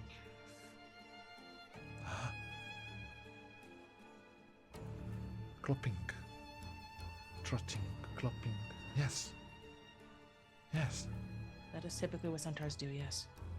And that's her surname starts with is Cloppington, I believe. I think I'm trying to remember it. I was gonna say the full name, but I couldn't remember. Yeah, I can't remember either. Hold I think it's Dana Cloppington. I can't remember. Also, not initially a centaur. Just said to one of the hags in Wild Beyond the Witchlight that she loved her horse so very, very much and couldn't bear to be parted from it, and so was forever. Joined with her Joined horse, with yes. her horse. There's a reason Kid doesn't like hags. Oh yeah. Anyway, everyone in the Witchlight has got to be, because like the three hags have got their agents that come around the carnival all the time and grab folks without tickets and things. People that Oh, they're bouncers.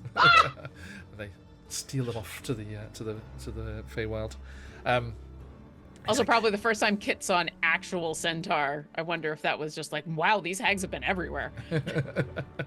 Right. Yeah, that's a good question. So I I don't know a lot of my past. There's probably a few at the carnival, I'd say, definitely. Yeah. But the professor says, leave this with me. May I? Consent. My scarf? Professor. Yes. Are you gonna give it back? You're Once. still gonna shrivel it up in a little cauldron, are you? I'm no potions maker. No. I don't know. I don't go to school. I need a connection with the place. You understand? I guess. You are Fine. Fey touched, aren't you?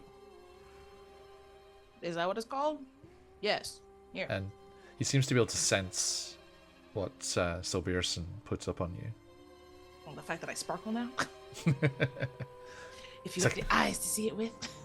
Thank goodness night and we're indoors. I thought you were one of those vampires.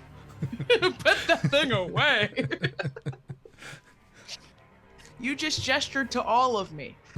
This is the skin of a killer. I hand over my beloved scarf. He takes it reverently.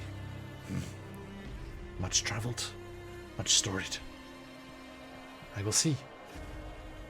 If I can see past this one vision that has taken over and has control of my sight, perhaps if you can figure out what it's about and conclude it, then I can see beyond and I can help you. Side quest. Yeah, sounds good. Let's go. Sleep first, though. Oh, just telling us isn't enough? Like, we gotta go do a thing for you to not, like, feel better? I kind of figured once you told us if this is supposed to be related to us, then telling us maybe all you need to do. And maybe it's not necessarily related to us. It's just that we were just here when he happened to spout it. I don't know what to say. I usually only see things once. Fleeting visions. Dancing away. But this one won't leave me. Won't let me see anything else. Did you see ours multiple times? No. Just the ones. Oh, Just we're not special, I guess. the flames.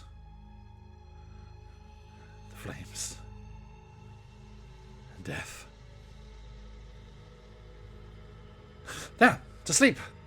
Perchance Well, to dream. Yeah. Cool. We'll come back tomorrow? Why? To My pick up the scarf! But well, if you are able to solve whatever it is that afflicts me, then Okay. perhaps. I have a question. Wait, are you saying that if we don't... Oh, sorry, go ahead. Just as someone who knows augury and does a little bit of divination, do I have any idea what the fuck this prophecy is about? The new one, the black heart thing? The black heart one? Like, I have Because a. I, Jessica, have been like staring at it, and I'm like, I require I- more information. I've But got can a- Thistle Snoot like Very vague. piece this together based on prophetic images and knowledge of weal and woe and just general divine knowledge. I know not her big strong suit, but But you do it. Yeah, I've been kind of mulling it over, and I've got thoughts, but they're I've got just nothing, conjecture. So y'all have fun with that. I'm like, turn on the lights.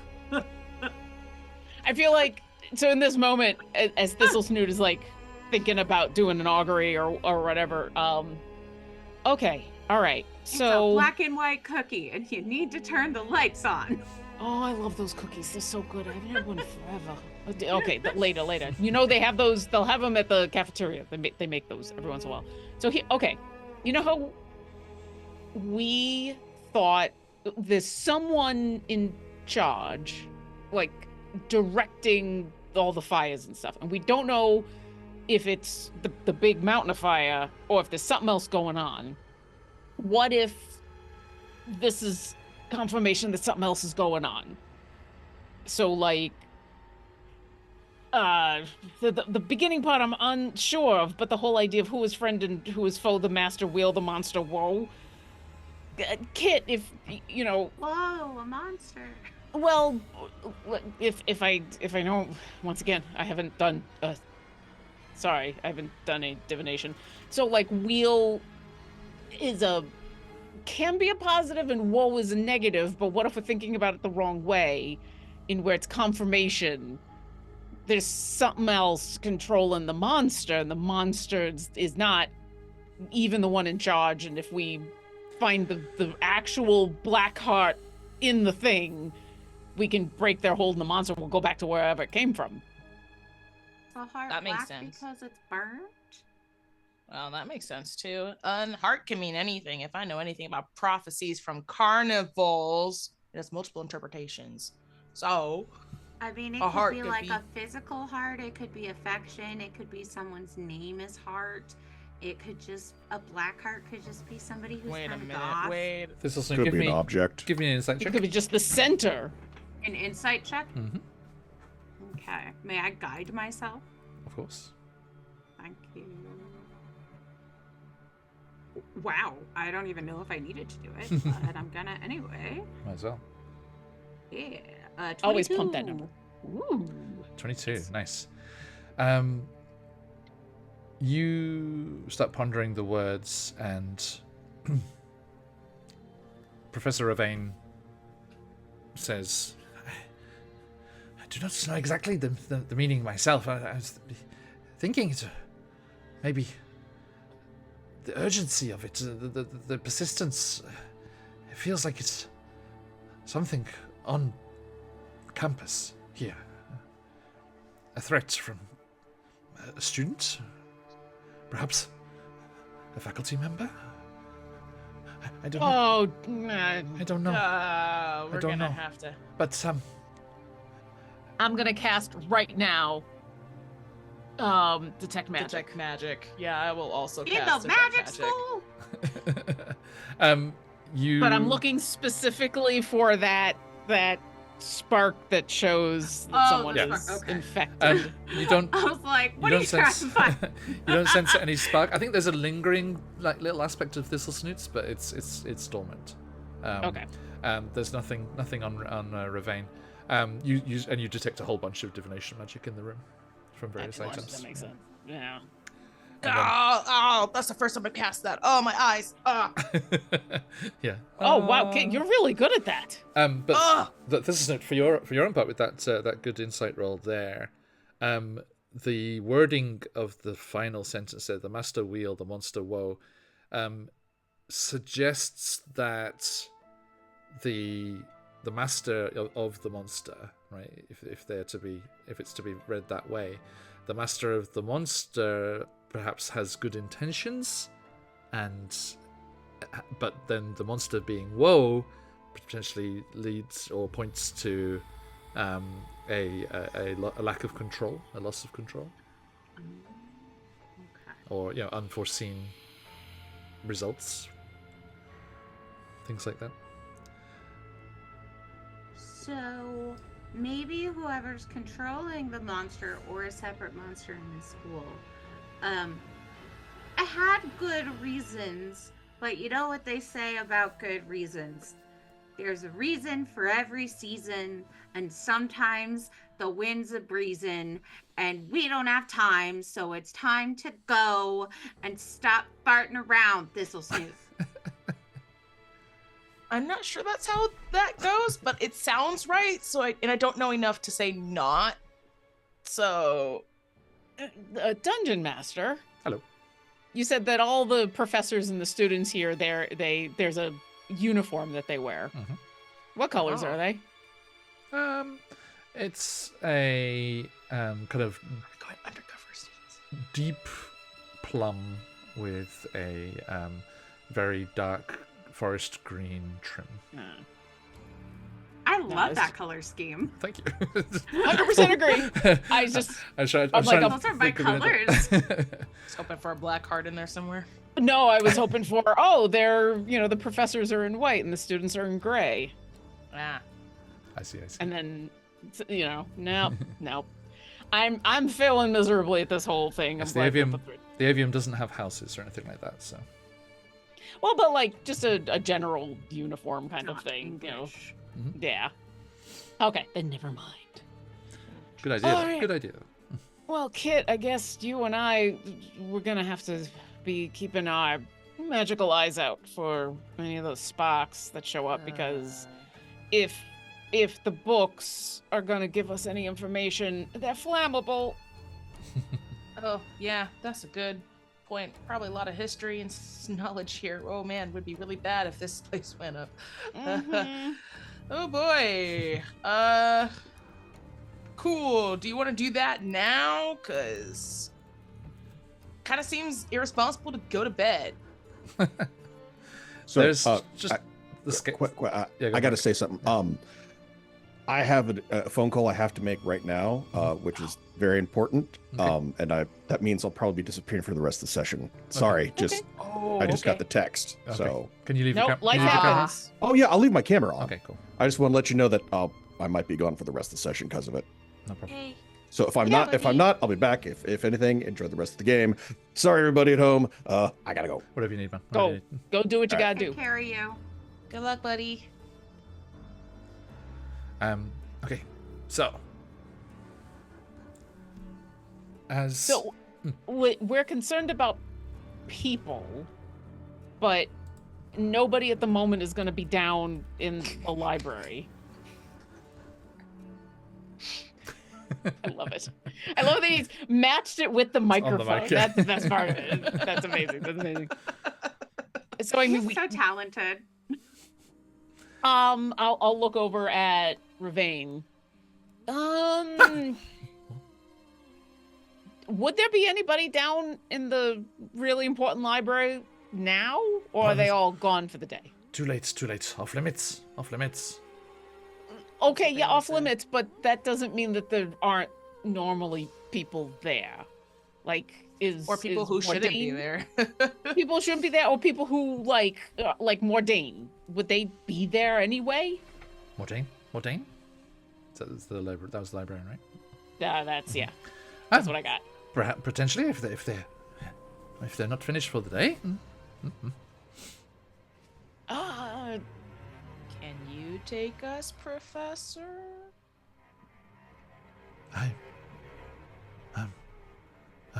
Maybe. I just, it's kind of a matter of importance, safety of the library and all of the libraries in this place. Also, people's lives. Yeah. Oh, All dear. of that. I see. Well, who am I? Who am I to argue with the prophesied ones? Aha! Oh, I like that, actually. Those who were foretold. That's If he's gonna lead us, I'll give him like the TLDR of what exactly we are looking for. That the flames have caused these sparks that people get enchanted and have these 2 levels of enchantment, and here's how you can discover it, and okay. that's what we think his prophecy that he's spouting about may be about. Yeah, might be speaking to. Although I'm not sure. how, like, if somebody would have like good intentions, how that would translate to somebody being a spark, or do you know what I mean? Or Well, there unless was that's a maybe cult that was like promoting the sparks to replenish the forests I and guess that's rejuvenation. true. That feels. I don't know.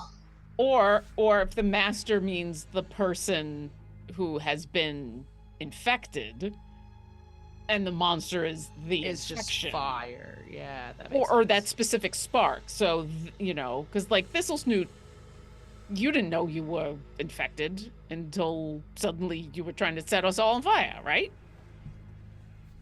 Yes. Honestly, I don't even remember that. Well, and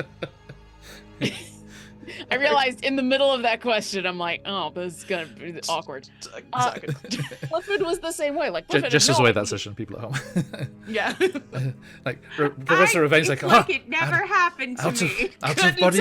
out of body experience. I know it well. Yes. Yes. It's like I was possessed by God. Wait, Clifford, same way. Like, he had no idea until all of a sudden he was trying to burn everything down. So it could be that it's not that the person is bad, it's the thing that's hiding inside of them being dim. You know? Alright, I guess that does make sense when you put it that way.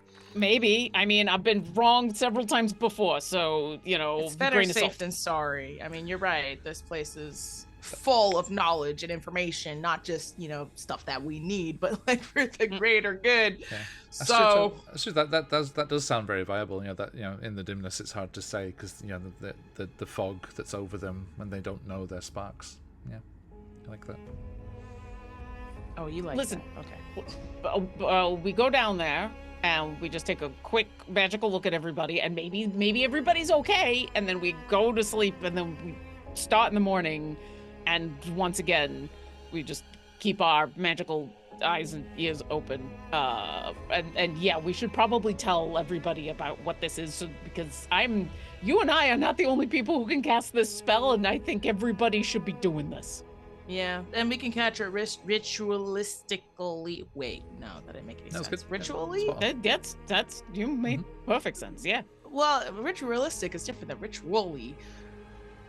Anyway, English is stupid. Oh no, yeah, true. Yeah, if it was like a habit that you're doing like ritually. Yes, and then, exactly, like, exactly, ritualistically exactly. involving a ritual.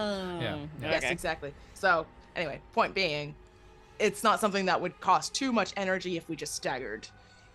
So, yes, that's a good idea. We just make sure that it's not so urgent that it's tonight urgent. Go to bed, retry in the morning. Yeah. Okay, let's stand. Professor Ravain's like wrestling with a big bunch of keys. He's like, so are we going somewhere now? Yes, now, yes. Down to the library that has all the books that not everybody gets access to, but probably is going to have the information we need. Ah, splendid. And he's like walking with you, and it's like big clunk as he like looks, and the filigree on the door moves like in formation, like locks into place as the door is locked. And there's this like thrum of like electrum lights, like whoosh, as it's warded and sealed for the night. And he like puts us away in his robes, and he's like walking with you. He's like, "So yes, down to the lower library, so down to the foyer, and down the spiral staircase, and yes, and then we can hopefully find out what you're looking for." And he just steps off the edge of the tower and just falls. And then you see his... We can't fly. Ah, of course! I'll just meet you there! You were supposed to escort us so we wouldn't get... Okay, well... Is it a... Featherball? You I was about to say, is I it a do straight... actually, yeah. Is Just it a straight Brendel. shot Wait, down, or would we need to be gliding and doing stuff? Oh, wait, no, I don't. That's the one thing I didn't take. Oh, wait. I think No, we haven't been here Maruk all day. Never mind. Maruk will be like he's like, I'll make sure he waits. Sorry. I tried. Put that down. Nailed it. And he- Luke 'cause turns he- into a really big bird and carries us. He also has glide, so he jumps off and chases after Ravain. And the three of you make your way down through the tree, and he is in the entranceway, in those amongst those chairs and things, in front of the staircase with Maruk waiting for you. indeed, with his faculty access, he does help. You are able to pass onto the stairway and down. I believe I have. Yes. You go down this long spiral staircase, and as you reach the bottom of the long and winding staircase, you emerge into a room filled with rows upon rows of large stone shelves, each containing several hundred books. Magical braziers illuminate the area, and their light strains to reach every nook between the large bookshelves. A large, resplendent pigeon folk. This is not the owl. It stopped being the owl. The owl would have worked as the librarian as well, but I thought it worked better as the dean. Let me grab their token. While you're grabbing the token, as we're walking on down, can I have had a real quick chat with Kit and Thistlesnoot? Of course, yeah. So, Kit and I both have Detect Magic currently going. Okay. I'm gonna look at the two of them and go, okay, so we don't want to necessarily immediately let folks know that if they're infected, because the last time that happened, they immediately just start trying to set everything on fire. So I don't know what you want to use. Signal. That's what I'm thinking. Like a word that we wouldn't normally say, but we'll come up with a reason to say it in that moment, so that you all know this person has the spark, but don't do anything yet. A word we wouldn't normally say. I mean, I gave you all signal whistles. Yeah, but that would. Whistles. I mean, the signal whistles are real cool. I just don't know whether that would be too obvious or anything. He returns. I was thinking just figure out a way to say pineapple. No, you did a good. It was a good impression. I think it was really good. Yeah. Okay, a word we wouldn't say. How about Faerun? What's that? What's that?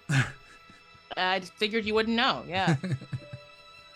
It might be hard to say that in yeah, you just snide it like a sneeze. Faerun. Yeah. Yeah, I'm saying. What was that word he said? The forest home? The forest gnome? The gnome? What was that? Oh, gnomes. Yeah, gnomes. Those are What's they're that? Oh, I don't know how to describe this to you if you've never seen a humanoid. I mean, we're humanoids. Are we actually? Yeah, That's ridiculous. because we're not monstrosities. Because we're bipedal beasts. Yeah. beings. Yeah. That's pretty stupid, but okay, sure.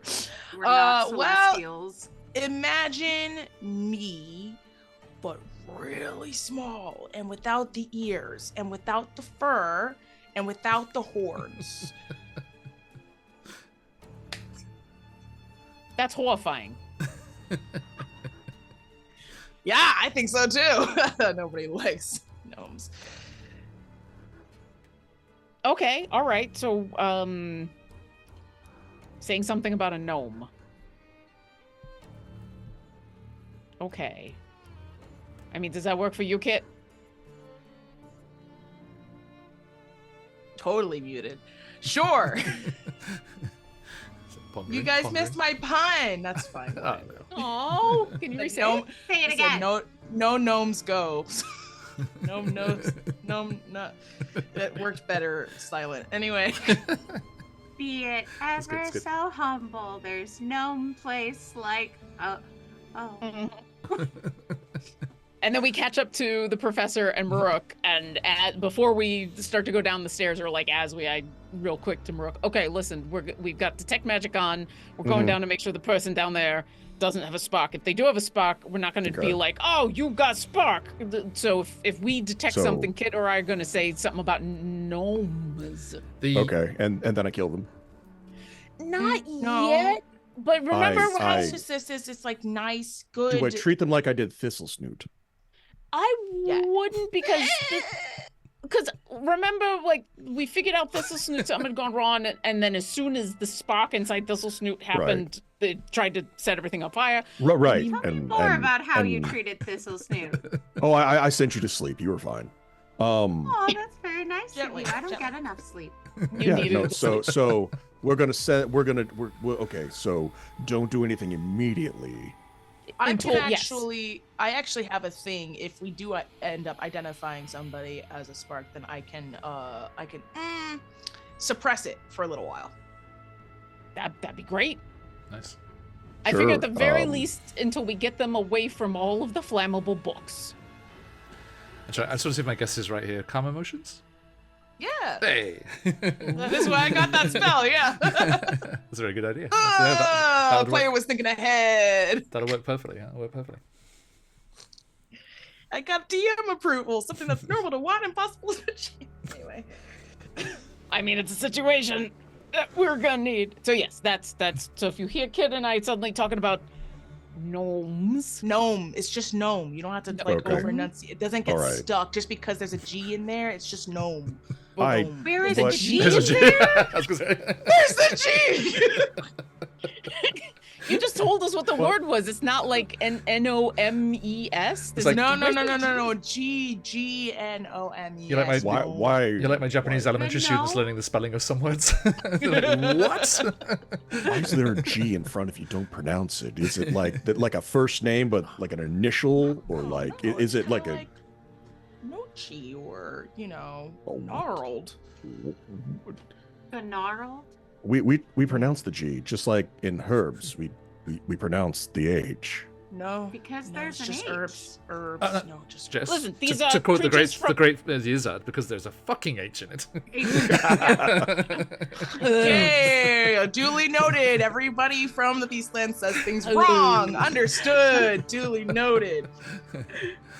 Wrong. Spells things wrong. All right, so gnome is the word. Yes. Listen Gnome. for gnome. No. Yes. And so if you say gnome, I do nothing. You do nothing immediately, but know that we are indicating that somebody Be ready to within kick 30 off. feet of the two of us Got you. have All the right. thing. I will try Yes. to contain myself, And and I I will not do things. Can you contain yourself Yeah, with how 4 did wild magic surges? I'm not sure. That's a real good question, Dungeon Master. A real good question. So I was gonna say, Maruk's already like Crest on is just edge, crackling. like I'm in a dead tree. There's magic everywhere. I'm uncomfortable. So yeah, the I'm gonna play calm emotions. how you doing for spell slots, Kit and Astuto? Because the one from the divination lab wouldn't reach the library. So I mean, that's fine. We had a long rest Yeah, you before did, we yeah. came, right? Yeah. So we Yeah, could yeah. just So I've roll. only expended one on that, and then So- we can cast it. Right. How long would it take? 11 minutes to catch it ritually. I believe it's No. I one- meant the ride. Oh, okay, it's a good 10 minutes, from to get through the tree down, because it's at ground level again, and then down into the roots. So Unless you so we spend yeah, Drop. as the rider going, Kit and I, and I'm watching you do yours and you're watching me do mine. I'm holding onto the sword, you're doing bard things, and I'm like, oh, that's how you, okay, that's cool. Yeah, and I'm okay. like, oh wow, yours is like way faster than mine. That's really cool. sorry, Ravane And then we get done at the exact same time. Yep. Ravane glided, so I'm afraid you can't use the disc. You have to go down the student stairs. Oh, I thought, Oh shoot! Oh lord! Bit of a workout. So we have to make it down to where Ravane is, right? You Yeah. Maruk, you glided That's after him why because it you got takes glide 10 as well. Yeah, I was gonna say like I glided. Yeah, right? that's why I did the impression of you. I was like, I'll stop him.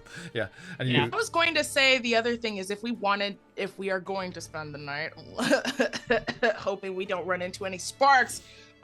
If we wanted to just stagger it, we could since we're together. So True. you can cast it and then I Very can true. cast it after. Yeah. then why Or don't I whatever. grab it for this first time, because I haven't even used my arcane recovery, so if I start to get low on spell slots, I have a way to replenish at least one. Also, I'd Okay, say, sounds good. Astuto, you're probably Kit would probably be quite overwhelmed going through the whole school with the detect magic turned on, whereas you're more My used brain to it. hurts. Yeah. Yeah, it's probably I good know at what to Never done expect. this. I don't. I haven't Yeah. actually done it before. Yeah. I learned it by watching you, Dad. No, like Oh I'm a yeah, fast learner. some people like smell the auras, and so when they activate it, it's just like a bath and beyond. I don't know exactly what that is. Some people like hear it, and so all of a sudden it's like a cacophony. Like, oh, it's just weird. So yes, when we get to the the place we're about to go into, I will spend an action and just cast Detect Magic without the ritual. Sure. So yeah, on your journey down through the tree, you don't detect anything apart from the background cacophony, and then Kit, as you go down the spiral My staircase, ears just like this under my chin, like. Yeah. And Kit, as you get down into this base level and into the library below the spiral staircase, again, lots of sources of magic on the bookcases and all over the places, but the resplendent pigeon, as featured here, does not have a spark energy on them. You watch as Astudo like very visibly relaxes. Yeah, and they rise up, kind of taking a little kind of pinch spectacles off the top of their beak, and which I think have to be very wide because the eyes are on the side. It's like wrap around. It's like You mean Geordie like double LaForge monocles, glasses. actually? I was gonna say like monocles would make just the one sense. would make sense. That's a good idea. Yeah. Or like opera glasses. Double on a little monocles is stick. just It's like- glasses. Right. And yes, as I say, you get into the. I'll read it again for Muruk. You reach the bottom of the long and winding staircase, emerge into the room filled with rows upon rows of large stone shelves, each containing several hundred books. Magical braziers illuminate this area, but their light strains to reach every nook between the large bookshelves. A resplendent Luma sits reading behind a desk in the center of the room, and as you approach, he puts down the book and eyes you curiously. Defenders of the Older Heart, I assume? Yes. Good. You have a were told of. name? I guess the title was a. This will save bows. I had a Does everybody do Why divination are here? you bowing? Shouldn't they be bowing? We were told you were coming by the dean. makes more Professor sense. Mordain, I think. Yes, at your service. I was expecting you tomorrow. It's very late. It is. We're gonna start the big thing tomorrow, but we had a couple of very important things we need to do like right away. Is there anybody else in here right now? Of course not. Okay. Do you know that for sure? What are your thoughts on black and white cookies? Depends. So Is That are heart-shaped. Sesame? Oh, delightful. yeah, they're real good, right? Has Professor Grayeska told you anything about what's been going on with like the sparks and the Wait, fire? and everything? Grayeska? Professor Grayeska? Hey. I mean, Hey. that would be that's. Listen, they're also on my. We gotta go check him right now. Yes, but yeah. There are Professor White somebody and Professor Hemdimmer. Oh, okay, guys. Let's just. Okay, one question at a time. They're only one person. I mean, I'm already uncomfortable as it is. True. I give you Has like a it- nice pat on the back because you're so tense. You want a Mhm. massage? Has anybody like given you the TLDR about what's been going on with the fires? I have heard bits and bobs, things, around. I tend to busy myself down here. Rarely see the light of day. Well, if the Oh. giant flaming mountain makes it over here, you'll see a lot of light. Well, hopefully that won't happen. Yeah. Okay. Random unnecessary threats? Yeah. No, that wasn't a No, threat. that's not a threat. That's a That's a fear. yeah. That's warning. what we're It's a here warning. trying to prevent. So yeah, the reason we're here like right now is to kind of give you the heads up about a potential threat that's actually here, and Astudo will give the rundown of sparks and what they do and all of the two different versions of them and how they can infect people, and detect magic will, it'll feel like this and look like this and all that kind of stuff. Fascinating. I will, and Kit, you feel an aura like comes within the 30-foot bubble, like behind some of the shelves. You feel a necromancy aura. Oh hell no! Sorry, whoa, that was a jazz reaction. Sorry. I mean, that's Whoa. fair. Yeah, My okay. black jumped way the fuck out. Hold on a sec. And then- Listen, that's also fair. and The kid will turn that way. the Luma turns. He's like, "Oh, my books," And one of the servitor skeletons steps out. Does the servitor skeleton have a spark? No. Okay. I'm not making any assumptions. Fair. So yeah, that was it. We're like giving you the heads up because of all the places in the tree that could get attacked before we have a chance to go to sleep. Figured this would be the place. Can I insight check the Appreciate it. skeleton? Please. Don't laugh at me. I don't trust these things. I don't like it. You don't trust anybody. I have trust issues. I have No abandonment kidding. issues. No kidding. Leave me. God damn it. Ooh, I have inspiration. Guidance. Yeah, you got 2, so you might as well use them. I will use one of them. Okay. And you I have mean, it's probably guidance. I Two was just ribs on the side or positioned or just given the I'm lying.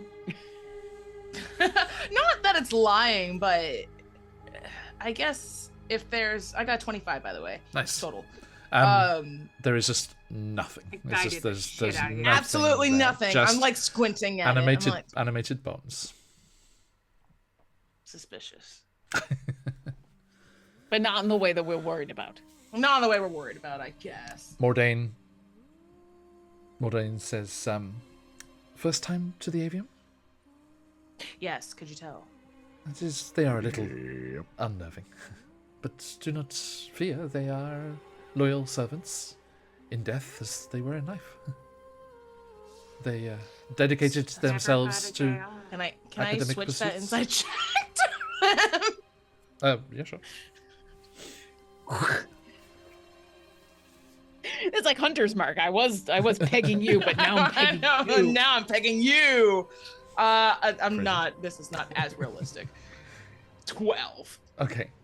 I mean, Creepy statement. they're Jesus. speaking the truth. I mean, they're just these are folks that had dedicated their life to the school and wanted to continue serving. What the are your school. intentions? Seems like Kit's got a bone to pick with him. I'm throwing something. I'm throwing this hand sanitizer at you. It was my turn to make one, okay? All right, I'm allowed. I don't. Why are we taking turns? because it's fun that way.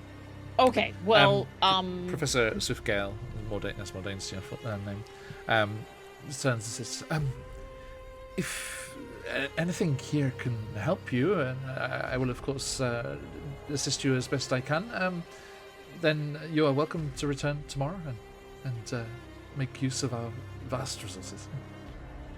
that's the plan. Now that we know that it's potentially not immediately under threat, but yeah. Do you happen to have like a portable card catalog or a book that can tell us, just the list of books that are in here? Decimal system. Catalog. Yeah, you're like a big list of the books that you. Why? I just Have. know where everything is.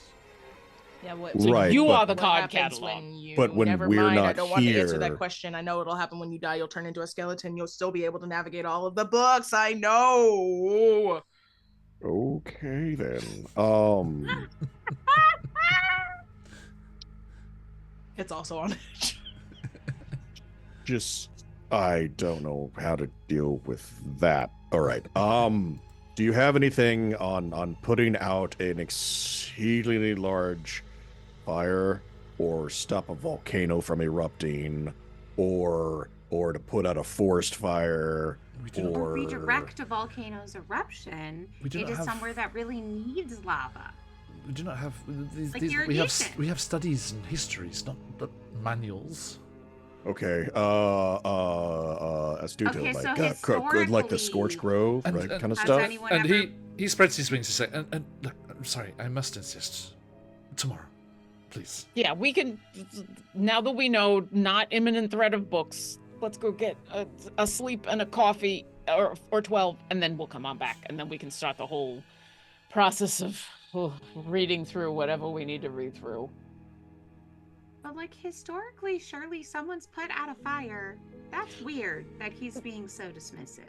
Well, it's less. I think you're right that historically people put out fires, but what we're going to be looking for is history, not manuals. History of the I'm Scorched gonna guess Grove. they've either got like a big date, or they're tired, or they're hungry and they're tired, or they've worked a long day and they want to be gone, or they're doing something Seems to that they don't be want us around to be possibly- there. A Or- combination of several of these things. Yes. Or the dungeon masters, really wants us to go. Or you're in the school library at like 10 o'clock at night. Mhm. Yeah, but we're not in school. I mean, come on. They Yeah, we're live not in here. school. I have a hall pass. But he doesn't sleep here. Like, let's not assume that he'd sleep. Yes, we will be back tomorrow. Thank you very much. Appreciate it. All right, let's get Sue kind of grub the gun around here. Midnight Get it. snack. Cafeteria's Grub. closed. Everything runs on a schedule, I'm just- afraid. Very closed. But Flashback you... to college when I went to a music conservatory that shared a college campus, and the That's cool college as library stayed open all the time, but the music library closed for meal times and at night because they were worried that otherwise the music students would not eat or sleep. So they were See, like, we we were- close this to ensure that you do things. See, They also we were would the... have people like kick out students who from the practice rooms and check under pianos to make sure no one was hiding under pianos or behind the organs. Wow. That my music school, same thing. But we had the opposite in where the music conservatory was just open all the time until like 3 o'clock in the morning, and then people would have to go around and kick people out of the practice rooms. So yeah. They shut Dedication. everything down at midnight. It was really annoying. Oh, that makes no sense. Anyway, Yep. that's For us night owls, it's, hard. well. Also, when you are a professional musician and the opera doesn't even start until 8 o'clock, midnight is getting out early. Yeah. Anyway, yeah, let's go. We'll find a snack somewhere and then we'll sleep. Oh, Maruk just reaches inside of his bag and just he's got a lot of food. So he's just do and hands various treats out to everybody as he's eating and grumbling. Petrified tree, books everywhere, unfamiliar magic, no cafeteria farmers. Okay. Now, unless there's anything very specific, I would like to abstract the research part here as you're in the library, because it's going to take several days to find what you're looking for. Okay. All right, montage. If Montage. Study montage. dear viewers and denizens of the Wakiverse, if you would like to take your time and stew in that magic school vibe, do join us in the near future on a Monday morning or evening, depending where you are in the world, as we will be kicking off a Kids on Brooms mini campaign entirely set in a magical school. The one that briefly appeared during the fundraiser, in fact. That's But awesome. for here we have we have bigger fish to fry, fires to stop, to put out. So we are going to skip through this section here. Now, what would you like to look into?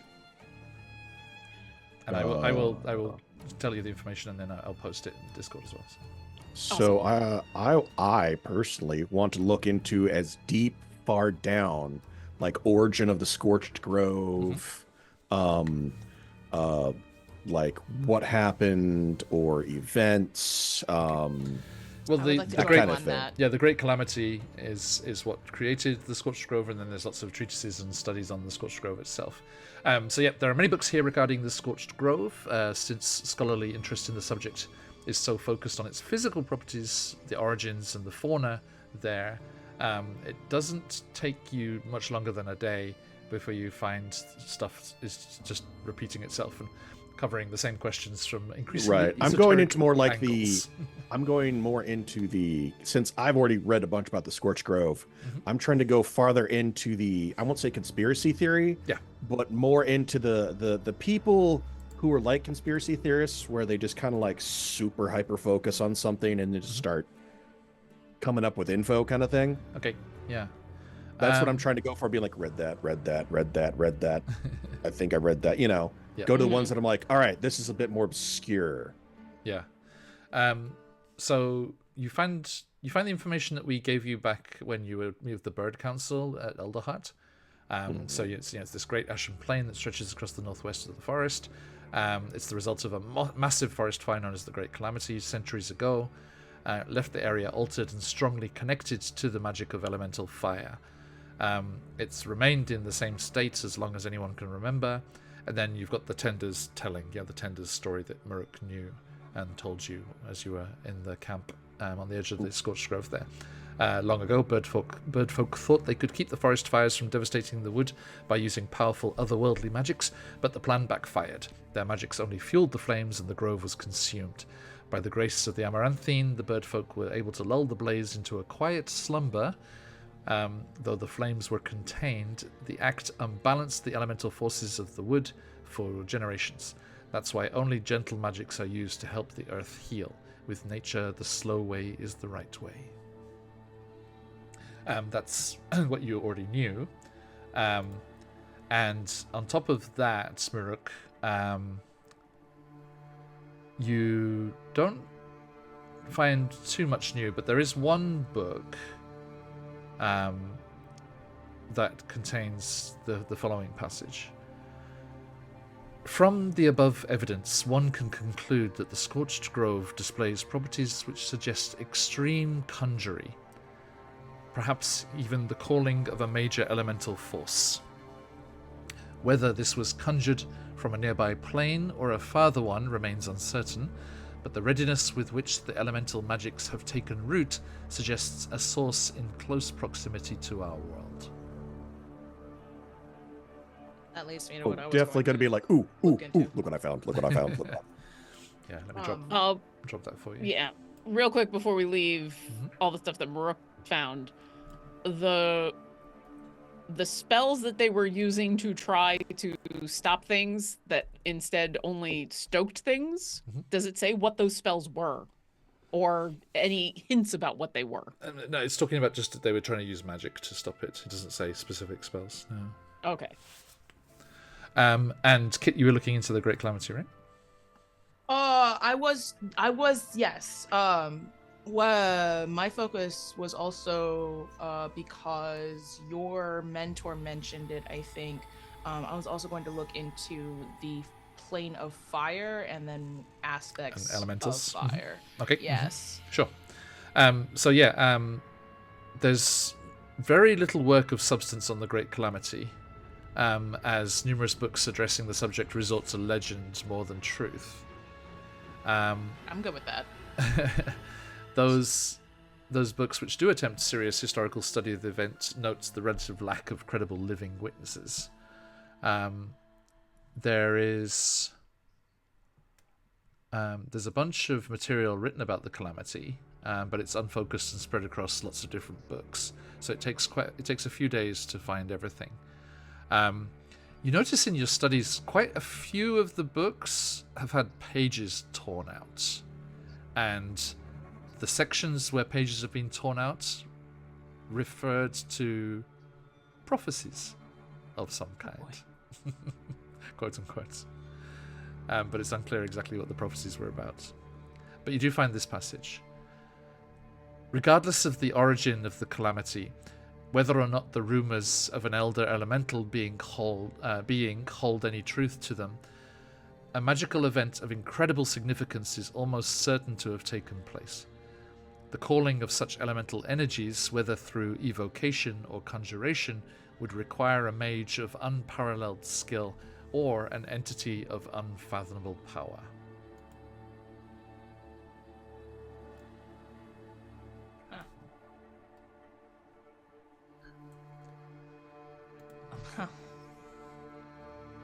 The other thing that I wanted to look on was just for Kit, stuff on Paragons, stuff about the Feywild. Nothing. You guys suck. That's in the restricted section. We can't go there. I think, this is regular students can come here, like during normal hours and stuff. So, and like whilst you're researching, there are students coming and going as well. Anytime anyone comes in, Asuto is just like, detect magic. I know. Yeah, us too. We're screening it. I'm assuming though that we haven't pinged yet though.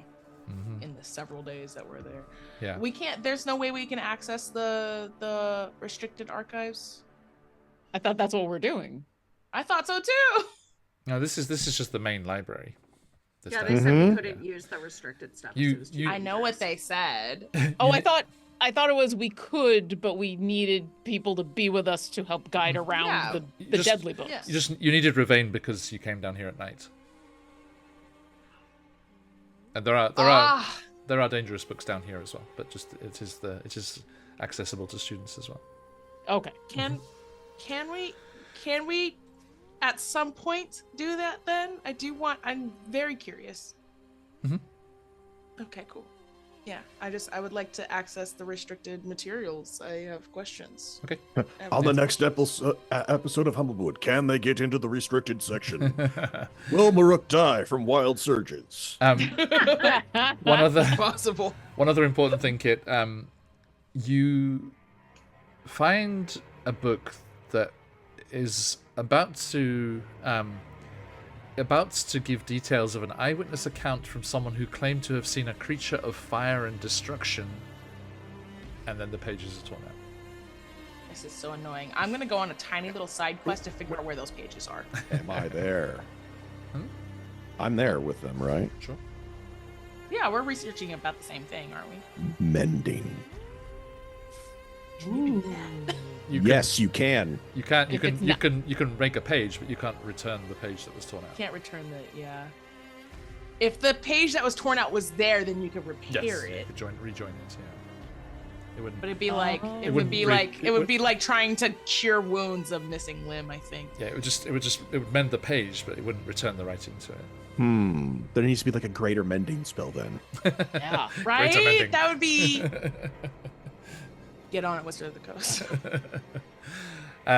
Okay. So. There and Oh, then. one more. Mhm. I'm so sorry, I just had a thought. Can Oh. I Have thoughts. look up? Yes, I'm having thoughts. This is something that I want to keep to myself, though. I want to look up portals. Okay. Yeah. I just need to consume as much information on portals as possible. I think. How to find them, how to make them, Yeah. how to close them, so on and so forth. Okay. There is talk of teleportation magic, which the wizards know, and there's talk of teleportation circles as a theory, but there's no mention of any of them in Humblewood at all anywhere. Interesting. But there are mentions of natural portals and the danger of submerging yourself in certain mystical-looking glens and pools. That you might not emerge in the same pool. What? That's so silly. Why would you say that to me specifically? So yeah, I guess more focus on the naturally occurring ones would be good too. Looking for like bleeds between planes Okay. specifically. Yeah, Plane or you do travel. again nothing too specific, but you do find mention of how certain intensely natural places will have connections to the Feywild, and also how gates to the place called the Shadowfell can exist in crypts and dark recesses of the world. Considering, I mean, I know the history of the Witchlight Carnival, but considering the Witchlight Carnival's history, have they ever been to the Shadowfell? Under the recent managements, no. Yeah, right? Okay. Absolutely That's not. funny. I wonder if Kit would know about. But I liked the crossover between the books as well, because in the Ravenloft book they also released that one of the domains of dread is run by the other owner of the The owners Carnival, that they Yep. swapped. which they switched Yeah, it, that's fun. it's cool. Just fun Very to think cool. about. But anyway, the last Lore. one, the last one you said was elementals, right? Mm.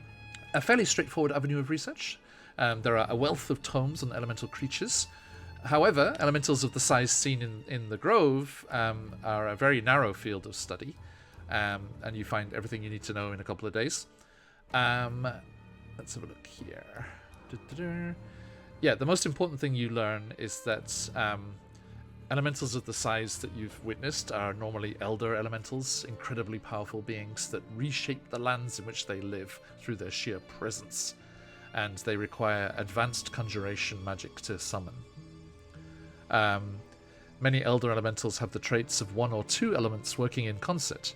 There are stories from across Humblewood that tell of a fire and earth elemental that may have been involved in the calamity that birthed the Scorched Grove. So that kind of ties in with what Maruk was doing as well. You kind of cross-referencing books and things. You have this, cool, very cool research montage. And lots of Ever cappuccino. read. Absolutely. Oh yeah. Constant. Yeah, Kip discovers coffee, and that is a good time. Is there just like a constant chain of? Is there like a bucket chain of servitor skeletons but with coffee?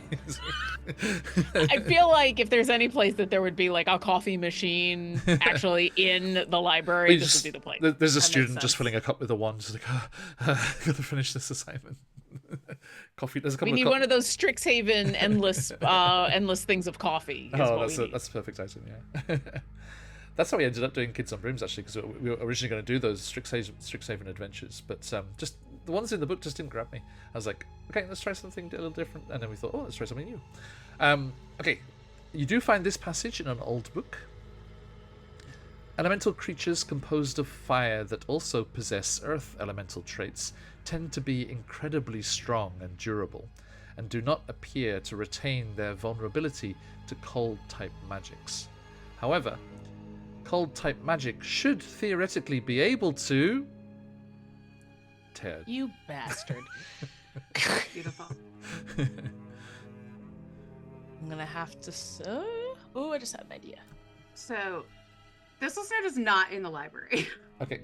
when this is all happening. One of us God needs bless. the Eye of Agamemnon to just like roll it back and get the pages. Right? Now, Horrifying. sorry, this is. I'll get to you in a second here. There's a Yeah, couple no of more problem. elemental things here. Sorry. I love this. There is a fragment of text in one book which reads, Elder elementals have strong connections to the energy of their aspected element. The connection can be so strong that... Tear. Oh, so many problems with this librarian. That is an excellent question. The first Yeah, time should we go be like, what the frick? I think the first time one of you comes across a book that has a ripped out page, Astuto looks horrified for all of the right and all of the wrong reasons. As much as he is not into studying in any of that, that's like, this is Sacrilege. Oh, we're making a torn spellbook pile. Just Fair. And so I feel like that would have been, oh, we gotta go talk to. So yeah, if they bring any one of these books with torn out pages, what's Mordane's response? Is this a known issue, or Yeah. are we about to uncover, oh, someone came to the library and pulled out all of the things that we needed before we even got here? Yeah, just before we got here. Suspicious. Right?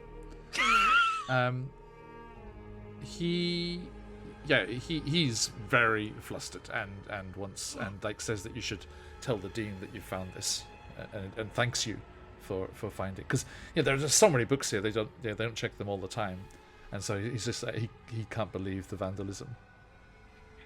And it's vandalism for one, and then Kit and Maruk find like 12 more, and there's a whole stack. I'm like, all right, this is not vandalism anymore. Now this is a conspiracy. Right? Yeah. On exactly the stuff that we need to know. Come on. Exactly. Right. actually, question. There was With the there's torn pages and whatnot. one more elemental one, please. Sorry. But no, we're on the subject. Go, Mark. Well, with all the torn pages now, I wanted to check to see if they look like they're torn, or if they look like they've been nibbled on like a leaf.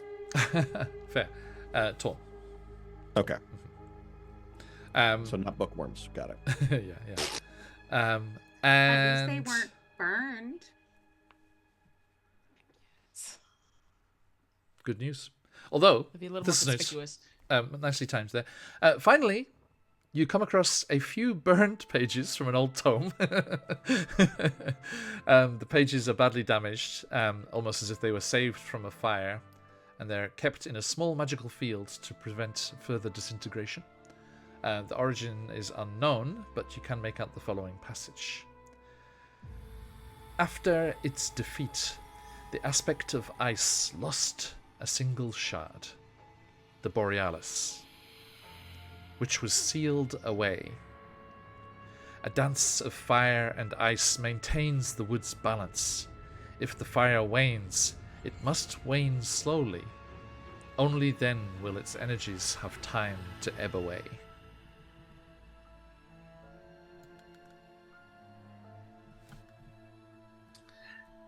Well, that seems important. It does. I can't figure out how yet. Yeah. Spooky. The music got really spooky. Sorry. Maruk, are you kind of, I think you kind of, like, as you're looking around the creatures and stuff as well and going on your experiences, you kind of look up stuff about ash snakes as well? Oh, well, yeah. I mean, come on. Like ash snakes, fiery mountain stuff, just the various things. Right. But, like, yeah. Let's have a look here. Yeah, as you're looking, ash snakes were thought to be new to Humblewood. But you do find out that they may have appeared in the past as well. You find a few accounts dealing with sightings of similar creatures around the time of the Great Calamity. Because you remember how Arya and everyone, they didn't know what it was, right? When they asked you to go and see what had happened to Arya's previous mentor. Right. So, although the ash snakes are definitely related to the element of fire, the accounts don't provide enough information to tell whether or not they themselves are elementals. The descriptions of them feeding seem to counter that notion, because elementals don't need food or drink. All right. So maybe some coming together of natural creatures and the elemental forces that are in the grove. Now, Notes. So many notes. right? I've put it all in Discord for you there, and I'll bookmark Thank those. God. I'll pin those. Thank you. No worries. So yeah, is there anything else there? Is there anything else that you're looking into? Thistlesnoot, what were you doing outside? Yeah, so Thistlesnoot the first night is going to cast Flowering on Maruk's backpack because Maruk seems really upset about the dead wood. So now your backpack is covered in flowers that will bring hummingbirds and bees to you. I don't know if you wanted that, but that's what you have now. And Astuto, with your Disney princess, you just hear this droning sound, and it's like flowers, yeah. Everyone, I found flowers! I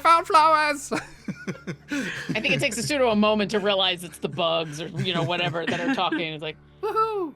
Oh, things have changed since I've been here. Okay. And then knowing that Hath really doesn't reward anyone who seeks knowledge, just kind of provides it when you're in imminent need. It's going to stay away from the library, and has put the black and white cookie together, and is going to look at the list of professor and student names if she can, and see how many names there are that have colors in them. Nice. Or references to like organs, like hearts, kidney, any other body part. And because it said it's hard to see in the dusk, is just like casting light constantly, which is a cantrip she never uses, and it's very weird because she's turning off the lights. But yeah. Okay. He's gonna figure out this new divination. Indeed. And eat cookies while she does it, hopefully. That's the life. The interesting thing is, of the entire faculty, there are only 2 professors with names that have any kind of colour in them. Professor Grieska and a Professor Whiteskull. I told you we should have checked him! Well, I was about to say, any students, is there like Jenny McHart or Noir Hartington or something? Noir Hartington. I'll tell you what, I will use the Humblewood NPC name generator, and that's 20 names. Oh, this is about to get interesting. oh jeez. Let's see, any hearts. I was thinking a heart is also a stag, so there could be like a servant. Servant here. name, yeah, fair. We got Good Whistle, Mossgut, Gold Hill, Raventarn, Woodbutt, Leather Bristle, Snow Covey, Light Whistle, Woodbutt? Amber Claw, Slate Stone, Woodbutt. Brave Feather, Cold Roost, Plum Claw, Pine Shaper, Brown Rot, Light Preen, Spruce So Lash, many colors. Storm Loon, Foglap, Crown Nest. Did you have a seizure? To talk to all of those I don't know what it students. sounded like. But yeah, no hearts, I'm afraid. Okay, so those two I'm glad. professors. Just to incriminate some poor students. Thanks to a random Yeah. name generator. It's like, it's him!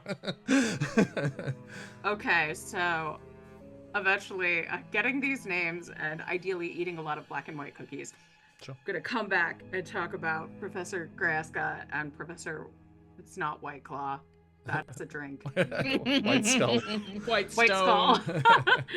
White Skull, White Skull. White stone. Go like, there's a black heart between those two, so maybe they were in love, maybe they're not.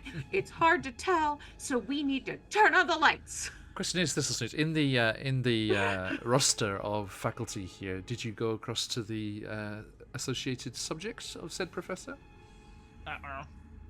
Yeah, probably. and check out I who mean, they were? first Sure, you just whatever, be we looking probably for the would've. names, but Okay. yeah, it'll be easier to find them. So yes, Find where their office is too. yes. So Professor Grayeska, custodian of the Museum of Fossils and Extinct Flora. Sorry. Actually, yeah, the Museum of Extinct Flora and Fauna. There we go. Let's go with that instead. Sorry, it doesn't have an Okay. official name. Also, this is the one you found. Glinda White Skull, Professor of Theoretical Necromancy. Yeah. Guess who was getting shit done and eating cookies? Let's go, Thistle Snoot! I think you come This is down what to happens when tell you them don't that look for you just come- knowledge. you just come running in with this news. You're just like spitting crumbs. It's like, everybody. I can just imagine a thistle snoot that's just like on a sugar high and full of caffeine. And so they're just kind of like vibrating like a blur and they're trying to talk. And all we hear is, You got noise kinda looking gauges, at each but I other love like- that we knew exactly what you were doing. We kind of like look at each of each other like, did you understand any of that? Because got the gist. Yeah. Yeah. Okay. Showing Yep, the got it. roster. That study can wait, and I'm gonna activate magic whatever the thing magic. is that I need. Detect Detect magic. Activate magic. I'm gonna activate all the magic. I'm in the right place, and so yeah, I'm gonna To- go check these two out to see if I need to talk about no, gnomes. That's right. We are sorry to crash out of it, but to crash out of the abstract for a moment there. So yeah, Thistledoop comes running down with this information, and to Press all of you pause. down in the lower library there, and you're in that sort of central area with various books spread out across the table and across the spaces there, and Thistledoop comes running in. You know, the magical lanterns are bobbing around with your shadows moving, and you. I have the light cantrip on my own head. You all That's turn, adorable. and Thistlesnoot, it must be some funny effect that you think of the magical lanterns, the way they're moving or something. no. But your friends' shadows loom up behind them. The three of you, Thistlesnoot stretches out in front of them, and then turns, and the shadows detach from your bodies and attack. And we will leave things there. Well, shoot. Yeah. I didn't even get to research about being charmed. Okay, well, everything's gonna be cold now. oh, this is going to be a bad wild surge session next time. Okay. Yes. Or good. I mean, hey, good. Is this Everything- within... Sorry, I was just going to ask really quickly since we were in the abstract. Did we get a long rest in? Several. Thank God. And Kit, I'll say like the things you researched were shorter than some of the others, so you can change your spell as well. Sick. Thank you so Yay. much. Would we have had time to make use of any of the crafting things? I just wanted to make some acid and some perfume. If this is Snoot, yes. Thank you. Yeah. Okay, and let's wrap things up Figured I there. could stir those while I'm Thank you, going everybody. over faculty lists. Okay.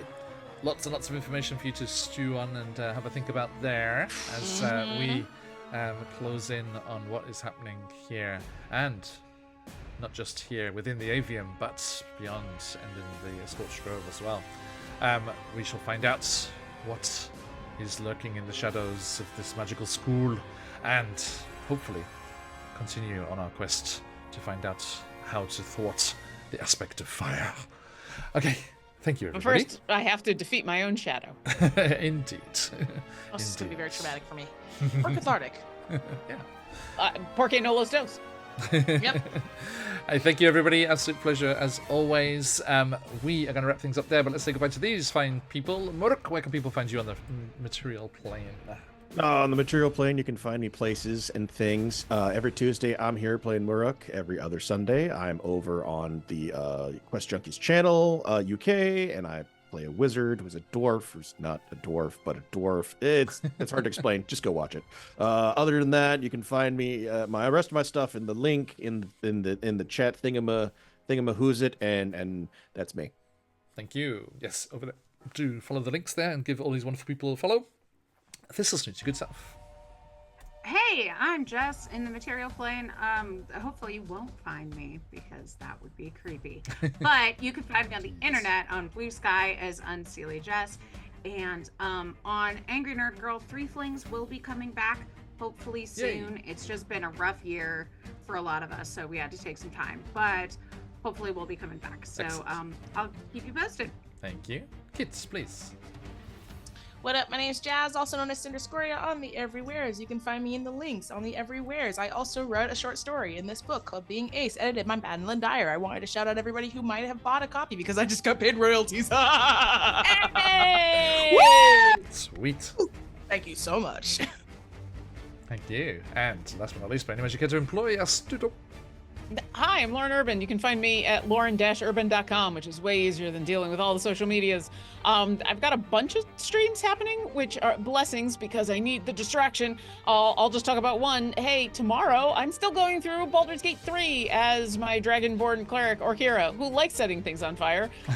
She would be very confused about why everybody's upset about all the fire happening here. So that's tomorrow at 10 a.m. Pacific on the Dungeon Scrawlers channel. Otherwise, drink water, have a snack, and be kind. Thank you. Absolute pleasure as always, everybody. And thank you, everyone, joining. Oh, Guild Superior coming in with the raiding party just as we're wrapping up, I'm afraid. But stick around, Raiders. Let's keep that raid train going. Thank you. Massive, massive shout out to Guild Superior and all of the great work that they did with us during the fundraiser. And, of course, our buddies at Folk and Myth as well. Absolutely amazing. Thank you so much. We had a fab session, everybody. We usually raid into you, so we went a bit long today, clearly. Sorry, players. Sorry, we must have gone long, if that's what's happening. Okay. But, yeah, and again, another massive thank you to Guild Superior, Folk and Myth, everyone there, Dave, Miko, Bleak, everyone, and all of the amazing support that our communities brought together for such a worthy cause. Thank you, everybody. Shout out to our buddies over there. Go and give them a follow. And we're going to carry on raiding there. We are Phoenix UK, play lots of D&D and other TTRPGs. The other session this week is going to be the Chesenta's Tyranny, our preview playthrough of a CZRPG's adventure, which will be back on Friday. They are leaving Chesenta. They have gone off across the seas. They have fended off vicious mage hunter pirates that were sent after them, but they are heading out to other lands in search of allies to work with them against the tyrannical regime and hopefully bring down bring it down and return a suitable command and rule of the wonderful place on the southern coast of the Sea of Fallen Stars over there. So, come and join us all for Chesenta's Tyranny. And then at the other end of the weekend, we'll be back with our Tomb of Annihilation crew as they head into the the infamous Tomb of the Nine Gods. We hit our 3,000 donation goal, which means that we will have Nani Poo turning up with some of her special resurrection crystals to give them one get out of jail free card as they are.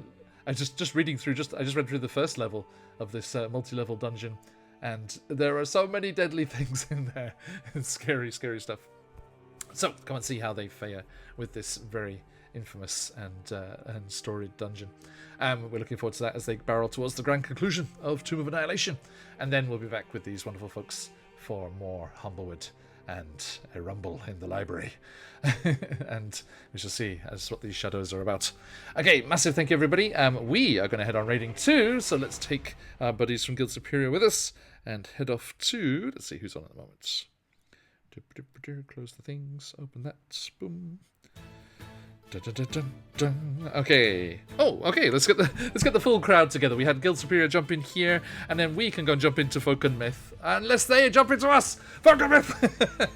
The whole gang's here. Quick, raid someone else before this happens again. You just need to go. The options are running out. Make a decision and go. Just go.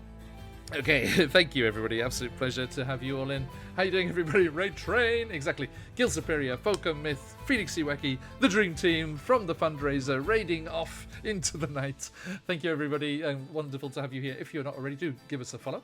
We play lots of D&D and TTRPGs, and we'll be back soon with more. If you want to figure out what's going on and hear what's going on with us, jump into the Discord over there. Hey, thanks, Wanderer's Haven. Looking forward to playing with you. I believe you won a seat at the table in yesterday's giveaway. Congratulations. We'll be looking forward to welcoming you to that one-shot whenever that happens. Get in touch soon. And we are going to head off raiding 2. Let's have a look here. Okay, let's switch it up. We've all been playing fantasy stuff. I think there was Vampire the Masquerade over at Folk and Myth, D&D here and at Guild Superior. So let's switch it up and visit the lollygaggers who are playing themselves some Star Trek. So boldly go with the raid, folks, and we hope to see you all very, very soon. Thank you, everybody. But next time will come soon, do not worry. Until then, stick around for the raid if you've got to let those phoenixes fly. And until next time, we shall stay around these parts. Thank you, everyone. Bye. Bye. Let's see you get out of this.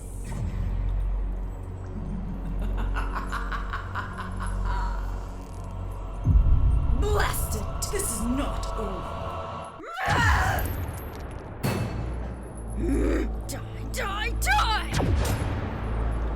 This time you will fall before my wrath.